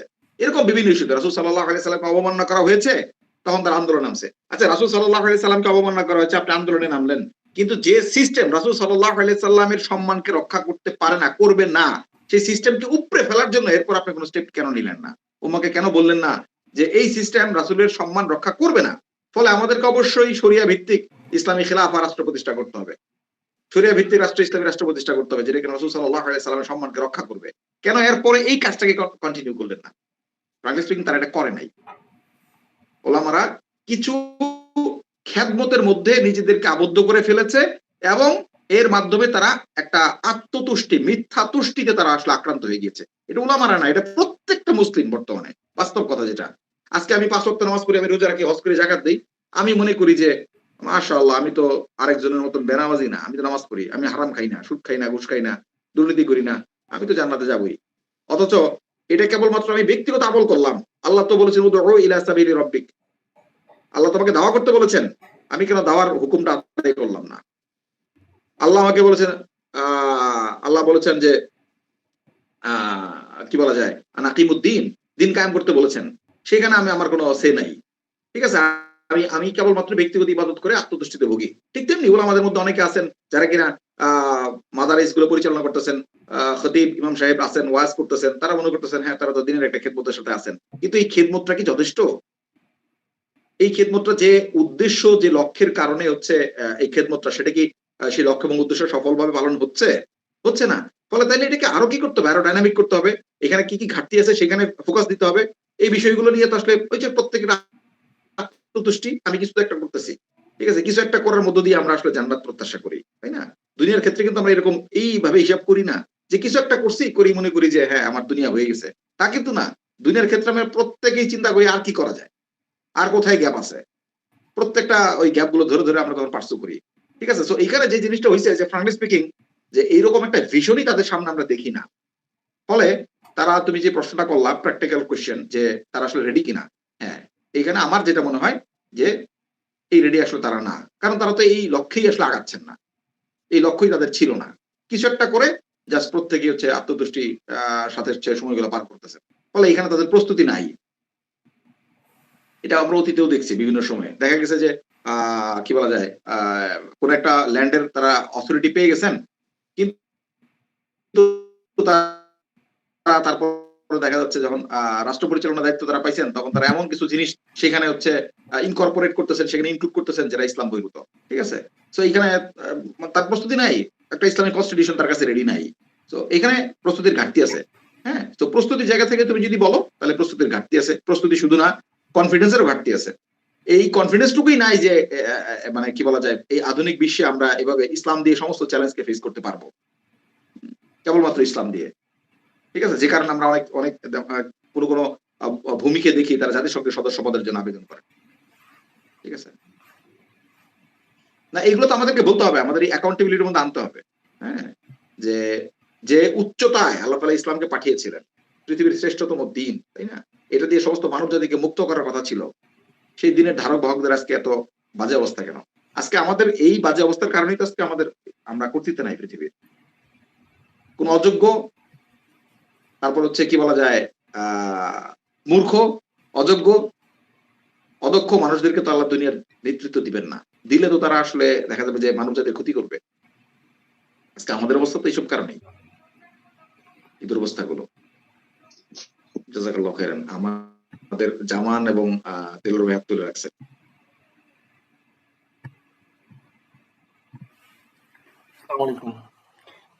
10টা বাজে, তো আমরা খুব বেশি কন্টিনিউ করবো না। জি হ্যাঁ, আচ্ছা, আমি সংক্ষেপে একটা জিনিস একটু শেয়ার করতে চাচ্ছিলাম। এই যে কি বলে, আমি এই প্রসঙ্গেই বলতে চাচ্ছিলাম, লাকিলি হচ্ছে যে এই প্রসঙ্গে আলোচনা আসছে। একটা ব্যাপার দেখেন, যে এই কনফিডেন্সটা আসলে সোসাইটির মধ্যে একই সাথে আলেম সমাজ সহ অন্য সকলের মধ্যে এই কনফিডেন্সটা দেওয়া দরকার। এবং যে প্রশ্নটা অনেক ক্ষেত্রে সামনে চলে আসে, যে বলতেছিলেন না যে মানে ইসলামের থেকে খালি খিলাফের আশীর্বাদ থেকে কেন আমরা উদাহরণটা নিচ্ছে না এই সেকুলাররা বা এই কি বলে জ্ঞান পাপীরা। হ্যাঁ, কারণ তাদের কাছে ইনফরমেশন নাই, ব্যাপারটা এমন না, ডেফিনেটলি তাদের কাছে আছে, কিন্তু তারা একটা সময় মানে ওই ক্লাসটা না, সচেতন ভাবে মূর্খ এই ক্লাসটা না, বাকি এর বাইরে একটা লম্বা একটা বড় শ্রেণী আছে যারা মনে করে কি এই সময় বোধহয় ইসলাম আর অ্যাপ্লিকেবল না, যেহেতু অনেক আধুনিক সমাজ, এখন অনেক টেকনোলজি আসছে। হ্যাঁ, পশ্চিম হচ্ছে অনেক টেকনোলজি ম্যানেজ করতেছে। এখানে হচ্ছে ইম্পর্টেন্ট পয়েন্টটা, এটাই আমি একটু শেয়ার করতে চাচ্ছি। পশ্চিম আজকে কি করতেছে, জাস্ট টেকনোলজি ম্যানেজ করতেছে, টেকনোলজি ম্যানেজমেন্টটা সে সুন্দরভাবে সুচারুরূপে করতেছে। হ্যাঁ, এবং এক্সপেরিমেন্টাল অনেকগুলো রেজাল্ট নিয়ে আসতে পারতেছে। যেমন একটা গাড়ি আমি কোন গতিতে চালালে সবচেয়ে ভালো এফিসিয়েন্সি পাবো, সেইটা সে হচ্ছে এক্সপেরিমেন্টের মাধ্যমে ড্রাইভ করে একটা জায়গায় নিয়ে আসছে, টেকনোলজি ম্যানেজ করছে। কিন্তু তার সমাজ ব্যবস্থা, তার যে সোশ্যাল সিস্টেম, তার যে জুডিশিয়াল সিস্টেম, হ্যাঁ, তার ইকোনমিক সিস্টেম, তার এডুকেশন সিস্টেম, চারটা সিস্টেম বললাম, আরো অনেকগুলো জিনিস বলা যায়, এই চারটা সিস্টেম যে একবারে কোলাপস করছে, তার ফ্যামিলি প্রথা, যে তার পারিবারিক ব্যবস্থা পশ্চিমের যে একেবারে ব্রোকেন হয়ে গেছে, সেখানে ট্রাঙ্কুইলিটি নাই। পৃথিবীতে সবচেয়ে সুসাইডের মাত্রা পশ্চিম দিকে, পশ্চিমীয় কালচারের মধ্যে না, একজন মানুষ সুইসাইড করতেছে, তার জীবনের আশা ছেড়ে দিচ্ছে। হ্যাঁ, ছেলে মেয়ের প্রভেদ নাই, বিবাহ প্রথা ভেঙে গেছে, তাই না? তো এরকম যে সোশ্যাল সিস্টেমটা যেটা ব্রোকেন হয়ে গেছে, হ্যাঁ, সেই ব্যাপারটা তো এরা দেখতে পাচ্ছে না, তাই না? এখানে একটা টেকনোলজি ম্যানেজ করা আর human race, human society manage করা তো হচ্ছে যে দুটো জিনিস। যেটা ইসলাম যখন কি বলে পৃথিবীর নেতৃত্বে ছিল, তখন এই দুটো দিকেই সে শ্রেষ্ঠত্বের আসনে ছিল। সোসাইটি ম্যানেজমেন্ট, তার ইন্টারনাল সমস্ত কিছু ম্যানেজমেন্ট, একই সাথে সায়েন্স এন্ড টেকনোলজিতেও সে সর্বাপেক্ষা আগায় ছিল। এটা তো হচ্ছে যে কি বলে প্রমাণিত সত্য, ইতিহাস, এটা প্রমাণিত ইতিহাস। আমরা ইতিহাসের দিকে তাকালে দেখতে পাই সায়েন্স এন্ড টেকনোলজি এমন কোন সেক্টর নাই যে সেক্টরে ইসলাম কন্ট্রিবিউট করে না। এবং পৃথিবীর মানে এখন এক্সিস্টিং যতগুলা বিজ্ঞানের শাখা আছে, সায়েন্স এন্ড টেকনোলজির শাখা আছে, তার বেশিরভাগ শাখার কি বলে প্রধান বা পিতা বলা হচ্ছে মুসলিম বিজ্ঞানীদেরকে। একই সাথে কি আমাদের আলোচনা অলরেডি এসেছে যে কি বলে খিলাফত রাশেদা থেকে শুরু করে একটা মানে কয়েক শতাব্দী ব্যাপী ইসলাম এমন একটা সিভিলাইজেশনের জন্ম দিয়েছে, এমন একটা সভ্যতার জন্ম দিয়েছে যার প্যারালাল উদাহরণ দুনিয়াতে আর নাই, আগেও ছিল না, পরেও এখন পর্যন্ত নাই। তো এরকম একটা যখন অবস্থা, এই জিনিসটা কিন্তু আমাদেরকে সামনে নিয়ে আসতে হবে। আলেম থেকে শুরু করে সমাজের মধ্যে যখন এই কনফিডেন্সটা দিতে পারবো তখন সমাজের কাছে, তারা হয়তো ইসলাম একটা ভালো জিনিস, হ্যাঁ ইসলাম আল্লাহর কাছ থেকে আসছে এটুকুতেই হয়তো সীমাবদ্ধ, কিন্তু এই ধরনের যে কম্প্রিহেন্সিভ আলোচনা, এটা আমাদেরকে এই যে দাওয়ার কথা বলা হলো, এই দাওয়ার মাধ্যমে সোসাইটির কাছে নিয়ে যেতে হবে। এটা আমি একটু শেয়ার করতে চেয়েছিলাম। জাযাকাল্লাহু খাইরান। আমাদের নির্ধারিত সময় কিন্তু শেষ। আমরা আরো দুজন ভাইয়ের হাত দেখতে পাচ্ছি। দেলোয়ার ভাই হাত তুলেছেন, মামুন ভাই হাত তুলেছেন। জি, দেলোয়ার ভাইকে সুযোগ দিচ্ছি। দেলোয়ার ভাই। আসসালামু আলাইকুম। ওয়ালাইকুম আসসালাম। আচ্ছা, জাস্ট আমি যে একটা পয়েন্ট শেয়ার করবো, সেটা হচ্ছে দেখেন, এই যে আজকে প্যালেস্টাইনের সমস্যা বলেন, বাংলাদেশের সমস্যা বলেন, বা হচ্ছে ক্যালিফোর্নিয়ার সমস্যা বলেন, যে আজকে ক্যালিফোর্নিয়াতে আবার আগুন লাগছে, দাবানল হচ্ছে। এই পৃথিবীতে সমস্যা আসলে মূল কারণগুলো আসলে কি? হ্যাঁ, মূল কারণগুলোর বিষয়ে আল্লাহ সুবহানাহু ওয়া তাআলা বলতেছেন, দেখেন সূরা রুমে বলছেন এবং সূরা আল ইমরানে বলতেছেন, জলস্থলে মানুষের কৃতকর্মের দরুন বিশৃঙ্খলা নৈরাজ্য ছড়িয়ে পড়েছে তাদের কর্মের শাস্তি আস্বাদন করার উদ্দেশ্যে, যাতে করে তারা ফিরে আসে। আল্লাহ বলতেছেন লাআল্লাহুম ইয়ারজিউন, আল্লাহ বলছেন যাতে করে তারা আল্লাহর দিকে ফিরে আসে। দেখেন আমাদের মিম্বার গুলা থেকে কিন্তু অনেক দোয়া, অনেক আলোচনা হয়। আমরা এই বিপর্যয় থেকে, আমাদের সামাজিক বিপর্যয়, অর্থনৈতিক বিপর্যয়, নিরাপত্তাজনিত বিপর্যয়, ওভারঅল বিপর্যয়, বা আমাদের যে জুলুম, সবকিছু থেকে আমরা আল্লাহর কাছে পানাহ চাই। এই যে জুমা আজকে শুক্রবার গেল, অনেক দোয়া হয়েছে। আমি যেই জুমা মসজিদে নামাজ পড়ি সেখানেও দোয়া হয়েছে। বাট এই বিপর্যয় থেকে আমরা মুক্তি চাই, কিন্তু বিষয়টা কি? বিষয়টা হচ্ছে আমরা আল্লাহর কাছ থেকে মুক্তি চাই, বাট আল্লাহ সারিয়া চাই না। যদি আমি সারিয়াই না চাই, তাহলে আমি আল্লাহর কাছে কিভাবে মুক্তি পাইতে পারি? একদিকে যেমন আপনি দোয়া করতেছেন, আল্লাহর কাছে চান, কিন্তু আল্লাহ যে সারিয়া দিয়ে যে সমাধানটা দিছে সেটা আপনি চাচ্ছেন না। তাহলে এটা আল্লাহর কাছে আমি একটু ইন্টারফেয়ার করি দেলোয়ার ভাই, একটু ইন্টারফেয়ার করি, মানে কাইন্ডলি। এটা হচ্ছে এমন, আমি ডাক্তারের কাছে গেলাম যে ডাক্তার আপনি আমাকে, আমি তো অসুস্থ, আমার চিকিৎসা দেন। ডাক্তার আমাকে চিকিৎসা দিলেন, আমি ওষুধ খাই না, ডাক্তারের প্রেসক্রিপশন নিয়ে এসে আমি সিম্পলি রেখে দেই। আর প্রত্যেক দিন হচ্ছে ডাক্তারে ফোন করে বলি, ডাক্তার সাহেব আমার তো অসুখ কমতেছে না। ঠিক আছে, ব্যাপারটা অনেকটা এরকম। রাইট, জি রাইট। আল্লাহ বলতেছেন এখানে স্পষ্ট করে কোরআনে একাধিক আয়াতে বলছেন লাআল্লাহুম ইয়ারজিউন, যাতে তারা ফিরে আসে। কারণ আল্লাহ কোথায় ফিরে আসতে বলতেছে? তার শরিয়ার দিকে, তাই না? দ্যাট মিন্স আমাদের জীবনের প্রত্যেকটা আসপেক্ট আল্লাহর রুলস দ্বারা, আল্লাহর শরিয়া দ্বারা সমাধান হবে। এই যে আমি যদি একটা এক্সাম্পল দিই, ধরেন রাসূলুল্লাহ সাল্লাল্লাহু আলাইহি ওয়াসাল্লামের অবমাননার যে বিষয়টা আসতেছে, তাই না? যখন নাকি এটা হচ্ছে 1829 সালের দিকে মাসরিডি বোরেস, আমরা জানি রাসূলুল্লাহ সাল্লাল্লাহু আলাইহি ওয়াসাল্লামকে নিয়ে একটা ব্যঙ্গাত্মক কার্টুন তারা বানাইছিল আর কি, মাসরিডি বোরেস। তো এই কার্টুন যখন ফ্রান্সে এই একটা নাটক আর কি মঞ্চস্থ করতে চাইছে, তখন খলিফা সৌরাদুল হামিদ সেকেন্ড হুমকি দিছে, এবং তারা নাটক মঞ্চস্থ করতে বন্ধ করতে তারা বাধ্য হয়েছে। এবং সেই ফ্রান্সের যে রাষ্ট্রনায়ক সে বলছে যে মুসলিমদের মহামান্য খলিফ, এই জন্য আপনি আমাদের সাথে সম্পর্ক খারাপ করবেন না। এবং ব্রিটেনের যখন নাকি নাটক ব্রিটেনে আইসা তারা মঞ্চস্থ করতে চাইছে, ব্রিটেনকে সোবান আব্দুল হামিদ সেকেন্ড খলিফা, ওসমানীয় খেলাফতের খলিফা, সে একই হুমকি দিছে। তখন সে একই কথা বলছে। দেখেন তাহলে এইটা তো একটা, এই যে আমাদের রাসূলের সম্মান বা আমাদের ঈমান আকীদা বা আমাদের সমস্যা সমাধানের একটা মেকানিজম আছে, তাই না? এবং দেখেন আজকে প্যালেস্টাইন থেকে শুরু করে বাংলাদেশ বলেন, পৃথিবীর প্রত্যেকটা জায়গায় যেখানে খলিফাকে বলছে ঢাল, আল্লাহ রাসূল সাল্লাল্লাহু আলাইহি ওয়াসাল্লাম বলছেন যে আল্লাহ রাসূল বলতে খলিফা হচ্ছে ঢাল। ঠিক আছে, খলিফা হচ্ছে সেই ঢাল যার পিছনে থেকে তোমরা নিজেদেরকে সেভ করবে, সে সামনে থেকে তোমাদেরকে দেখভাল করবে আর কি, নিরাপত্তা দিবে। তো সেই ঢাল, সেই শরিয়া ছাড়া কি করে আমাদের সমস্যার সমাধান হতে পারে, তাই না? সো আমাদের যদি শরিয়ার, আমরা যদি ওভারঅলি সমস্যার সমাধান চাই, তাহলে অবশ্যই আমাদের সেই শরিয়া ভিত্তিক শাসন ব্যবস্থা, খেলাফত ব্যবস্থা লাগবেই। আপনি দেখেন একটা জানেন কিনা যে একটা প্রস্তাব করছে যে বাংলাদেশে, দেখেন একটা কত বড় একটা মানে দুষ্টামি আইন কানুন, প্রায় 17বারই বাংলাদেশ এই সংবিধানকে সংশোধন করা হয়েছে, এবং আমরা একের পর এক শাসক দেখছি, ফিগারের চেঞ্জ দেখছি, তাই না? আলটিমেটলি পরিবর্তন হয়েছে, ব্যক্তি পরিবর্তন হয়েছে এবং সংশোধন হয়েছে, বাট চেঞ্জ তো হয় নাই। কারণ কি? তাহলে এখান থেকে স্পষ্ট বোঝা যায় ব্যক্তি বা হচ্ছে এই সংবিধানের সংশোধন কোনো সমস্যার সমাধান না, টোটাল এই সংবিধান এই সিস্টেমটি একটা সমস্যা। এটাকে উপরে ফেলে যেটা হচ্ছে আল্লাহ সুবহানাহু ওয়া তাআলার পক্ষ থেকে আসা নির্ভুল সেই শারিয়া প্রদত্ত শাসন ব্যবস্থা খিলাফত ব্যবস্থায় সমস্যার সমাধান দিতে পারবে। এই যে আমি দেখলাম যে একটা বললাম যে একটা আইনের বিষয় বলা হয়েছে, সেখানে বলা হয়েছে যে অপ্রত্যাশিতভাবে যদি কারো গর্ভে সন্তান চলে আসে, এই এই তার সন্তানকে হচ্ছে বলতেছে যে রাষ্ট্রের আন্ডারে দিয়ে দেওয়া হবে। ঠিক আছে, এই ব্যাপারে সুপারিশ করা হয়েছে আইনের ব্যাপারে। আপনি বিষয়টা খেয়াল করেন, অপ্রত্যাশিতভাবে এই কথা তারা কি বোঝায়? তারা জেনার মাধ্যমে, অবৈধ মেলামেশার মাধ্যমে যে সন্তান আসবে, এইটাকে রাষ্ট্র মেনে নিল। দেখেন, এটা কিন্তু আইন করে বৈধ করলো প্রথমে।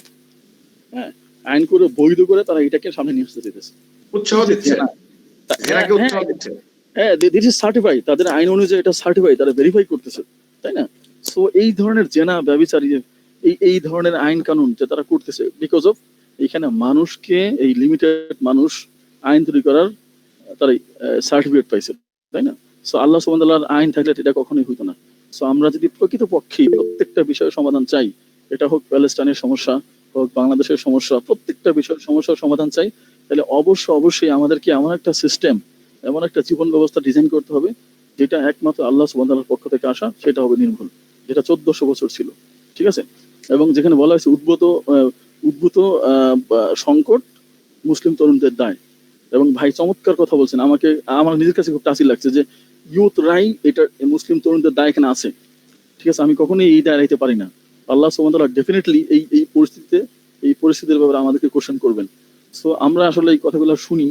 আজও আমি এক জায়গায় গেছিলাম, তো সেখানে অনেক অনেক কথা হইলো, সবার ভিতরে ওই একটাই, ঠিক আছে, ওই যে ইস্যু ভিত্তিক কথা বলতে কেউ কখনোই যে সেন্সটা চায় না। সবাই হচ্ছে কি এই যে গণতন্ত্রের এই মোড়ক সেই মোড়ক, এই মোড়কের মধ্যে ঘুরপাক খাচ্ছে। ইটসেলফ এই সিস্টেমটাই যে একটা সমস্যা, মানুষ এটা নিয়ে চিন্তা করতেছে না। হ্যাঁ, এবং বৃদ্ধরা তো আমাদের হাত পা ধরে রাখে। সো ইউথদেরকে আমাদেরকে এই বিষয়ে আগে আসতে হবে। আল্লাহ সুবহানাহু ওয়া তাআলা যাতে করে আমাদের আগে আসার তৌফিক দান করেন। ওমা তৌফিক ইল্লা বিল্লাহ। জাযাকাল্লাহু খাইরান, আমিন আমিন। যে মামুন ভাই, আপনাকে আরেকটু পাইপলাইনে রাখতে চাচ্ছি। আমাদের ডক্টর হাবিব ভাই, উনি হাত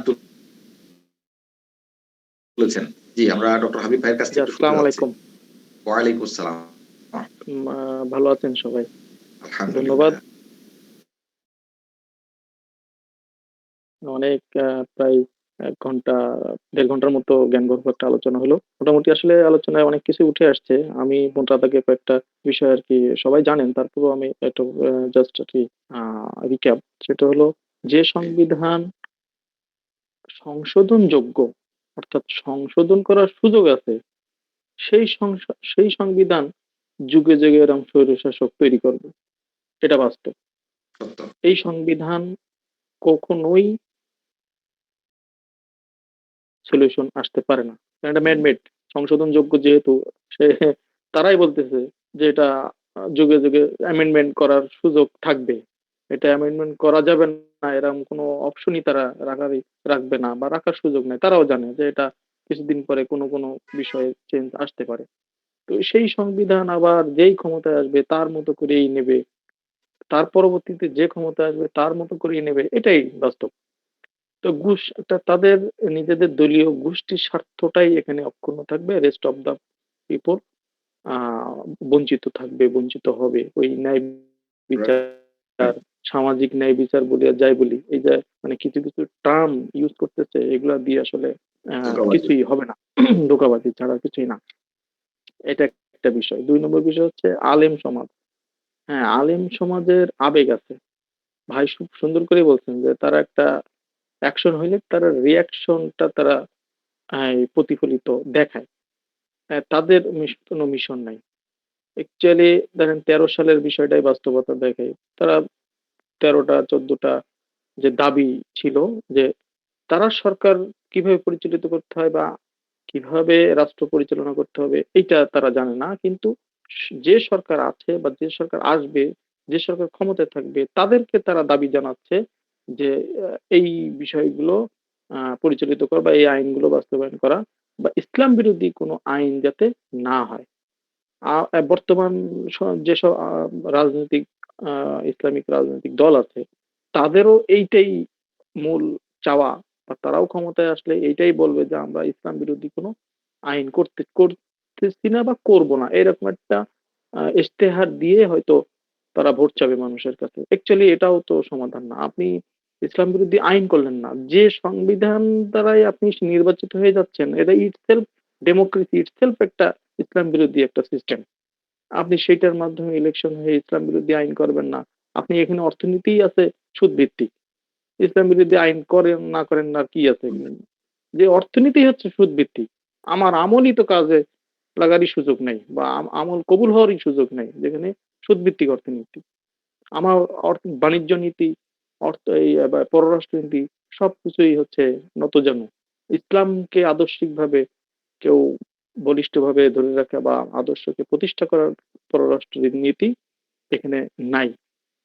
তো আলেম সমাজ বেসিক্যালি প্রস্তুত না, কারণ তাদের রাষ্ট্র কাঠামো সম্পর্কে সেই জ্ঞান বা প্রস্তুতি বা কনস্টিটিউশন তাদের হাতে নাই, বা তাদের একাডেমিক নলেজও নাই। তারা ব্যক্তিগত আমলগুলো নিয়ে বেশি চর্চা করে, বেশি মানে তৈরি করে নিজেদেরকে, কিন্তু রাষ্ট্র পরিচালনার সেই ধরনের কোনো কাঠামোগত বা সাংগঠনিক কোনো প্রস্তুতি তাদের নাই। তো অ্যাকচুয়ালি এটা হলো সবচেয়ে আমাদের বড় একটা দুর্বলতা। এদেশে সাপোর্টার আছে অনেক, আবেগ আছে অনেক, কিন্তু সাংগঠনিক দুর্বলতা আছে। এইটা একটা বিষয়।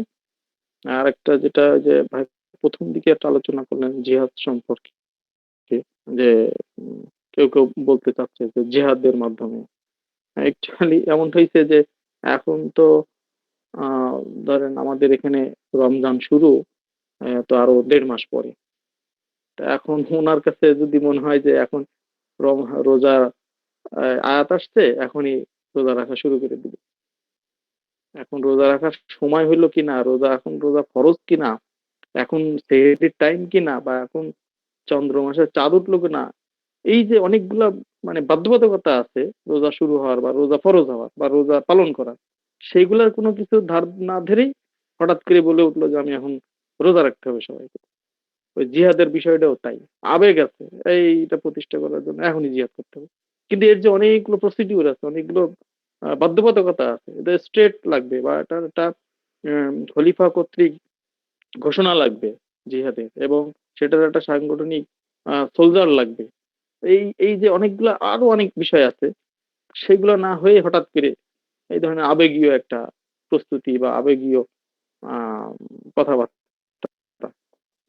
তো আমার মনে হয় এই বিষয়গুলো আলেম সমাজের মাঝেও অনেক ভুল ভ্রান্তি আছে।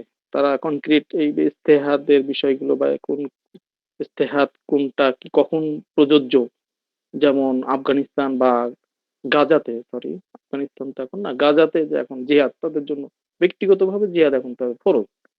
তো ওই পরিস্থিতি তো বাংলাদেশের জন্য না। এই যে কখন কোন ইবাদত ফরজ হবে এটা না জানার কারণেও এই ধরনের ভুল ভ্রান্তি আলেমদের মাঝেও আছে।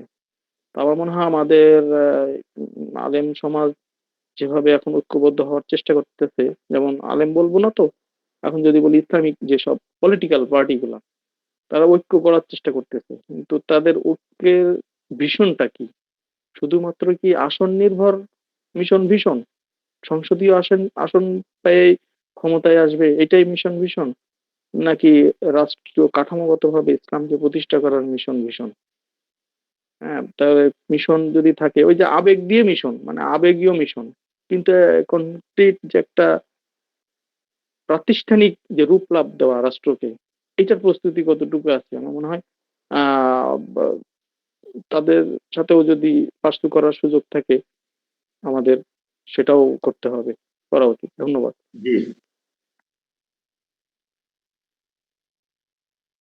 জি, জাযাকাল্লাহু খাইরান হাবিব ভাই। হাবিব ভাই চমৎকার কিছু পয়েন্ট বলেছেন।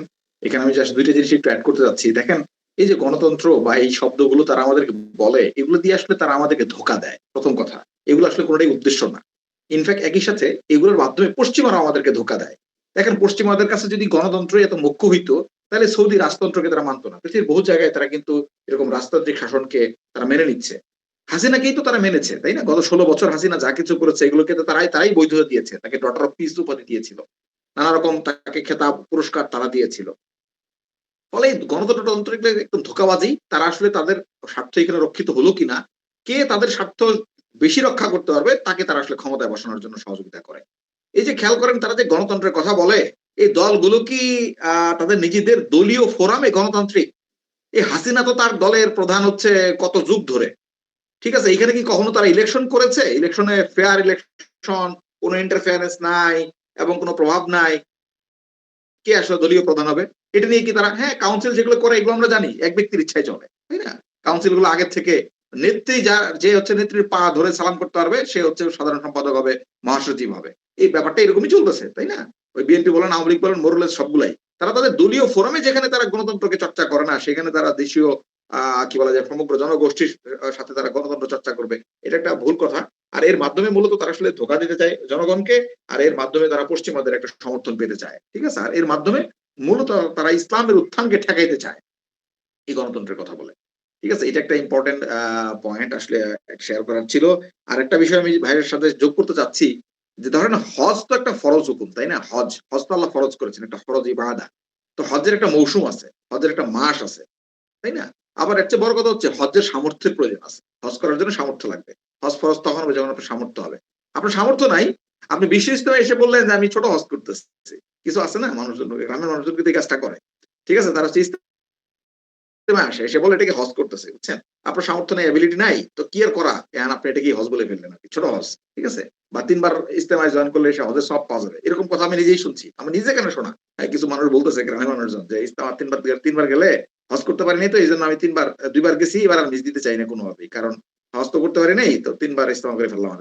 সো মানুষের মধ্যে এই ধরনের চিন্তাগুলো কাজ করে। সো এরকম আবেগী মুসলমানের অভাব নাই। তারা মনে করে যে হ্যাঁ জিহাদের জন্য, জিহাদ হচ্ছে ফ্র্যাঙ্কলি স্পিকিং আমি বলি একটা জিনিস, ডক্টর ফাদল আল কায়েদার যে আপনার কি বলে এটাকে, যে জিহাদের ম্যানুয়াল যিনি লিখেছেন, এনসাইক্লোপিডিয়া অফ জিহাদ, এই বইয়ের রচয়িতা ডক্টর ফাদল, ওনার একটা বক্তব্য ছিল, এটা একটা ওয়াজিব ফ্র্যাঙ্কলি স্পিকিং, উনি তো আর নাই, পরে বের হয়ে গেছেন এই পদ্ধতি থেকে, এই কর্মপন্থা থেকে। উনি বলতেছিলেন যে এটা একটা ফরজ হুকুম সত্য, আর এটার জন্য যে হিউজ ইনফ্রাস্ট্রাকচার প্রয়োজন সেটা আসলে এইরকম অবস্থায় থেকে অর্জন করা সম্ভব না। ফলে এটা যেটা হয় দিন শেষে এটার উদ্দেশ্য সফল হয় না, এই জন্য আমি বেরিয়ে আসছি।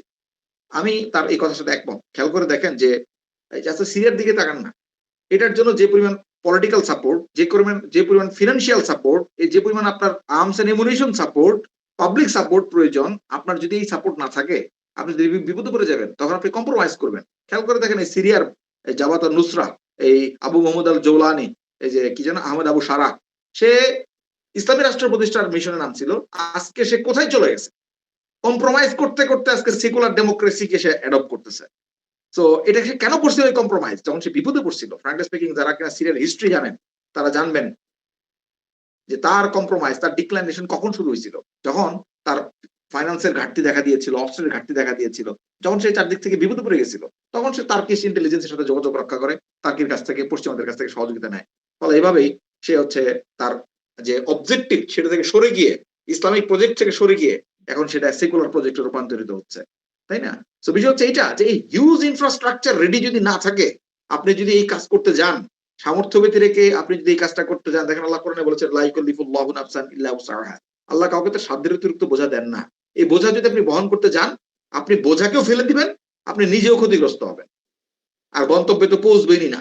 সো এই বিষয়টা বোঝা খুব জরুরি। আমাদের আবেগী অনেক ভাইরা এই জিনিসটা বুঝতে চান না, ফলে তারা আসলে এবিলিটি, সামর্থ্য অর্জন না করি তারা আছে, তারা হচ্ছে গিয়ে কিছু আয়াতকে কি বলা যায় আবেগের দৃষ্টিতে দেখে অনুধাবন করে তারা আসলে কি বলা যায় একটা অ্যাকশনে নেমে যান। আর ফলে এর মাধ্যমে যেটা হয়, তারা তো উদ্দেশ্য সফল হনই না, বরং তাদের এই কর্মকাণ্ডকে পুঁজি করে দিনের দাওয়াতকে শত্রুরা, ইসলামের শত্রুরা হচ্ছে থামায় দেওয়ার উপলক্ষ খুঁজে পায়। আল্লাহ তাআলা আমাদের এই ধরনের হঠকারী আচরণ থেকে হেফাজত করেন। আমিন। আচ্ছা, আমাদের প্রায় 11টা বাজে, হ্যাঁ আমাদের শেষ করা দরকার। আমাদের নির্দিষ্ট সময় ছিল আসলে 10টা 20 বা 10:15 পর্যন্ত আমরা রেখেছিলাম, সেটাকে আমরা 10:30 পর্যন্ত ভেবেছিলাম, কিন্তু এখন প্রায় 11টা। জাযাকাল্লাহু খাইরান, আপনারা অনেক ধৈর্য ধরে হচ্ছে গিয়ে শুনেছেন, কিন্তু মূল যে কথাটা মাঝখানে মামুন ভাই বলেছেন, মামুন ভাই আপনি কি বলবেন নাকি শেষ করে দিব? আমার মনে হয় শেষ করে দেয় উত্তম। ভাই শেষ করে দেন ভাই, আরেকদিন জি, ইনশাআল্লাহ। জি ইনশাআল্লাহ। শুরুতে যে কথাটা মামুন ভাই বলেছেন, কথাটা আমার খুব ভালো লেগেছে, যে আসলে দিন শেষে আমরা এই আলোচনাগুলো করলাম, এই ওয়াজ করলাম, কিন্তু যদি এগুলো আমরা সাহাবীদের মতো করে ধারণ না করি, যদি আমরা এটাকে আমাদের জীবনে মাকাসিদ না বানাই, আল্লাহ তাআলার সাথে নিজের সম্পর্কটাকে ওই উচ্চতায় না নিয়ে যাই, তাইলে কিন্তু আলটিমেটলি সেই কাঙ্ক্ষিত লক্ষ্যে আমরা পৌঁছতে পারবো না। আল্লাহ তাআলা আমাদের অনুধাবন করার তৌফিক দান করেন। শেষ মুহূর্তে এমডি ভাই হাত তুলেছেন। এমডি ভাই। আসসালামু আলাইকুম ভাই। ওয়ালাইকুম আসসালাম। আমি বেশি কিছু বলবো না, আমি শুধু একটা কথা বলবো। আমি বলছি যে এই যে যে ধরনের আলোচনা আজকে শুনলাম, আসলে অনেক ভালো লাগছে, অনেক কিছু জানার এবং বোঝার দরকার আছে। এই মুহূর্তে আমি মনে করি যে কিছু কিছু মানে একটু ঘন ঘন এই ধরনের আলোচনা যদি হয়, আমি মনে করি যে ভালো হয়। আপনারা কি মনে করেন? মাশাআল্লাহ মাশাআল্লাহ। আমি মনে করি যে এই আলোচনাগুলো কি বলা যায়, এটা হচ্ছে গিয়ে আপনার ফিডব্যাকটা হচ্ছে গিয়ে বোঝা যাচ্ছে যে আলহামদুলিল্লাহ আমরা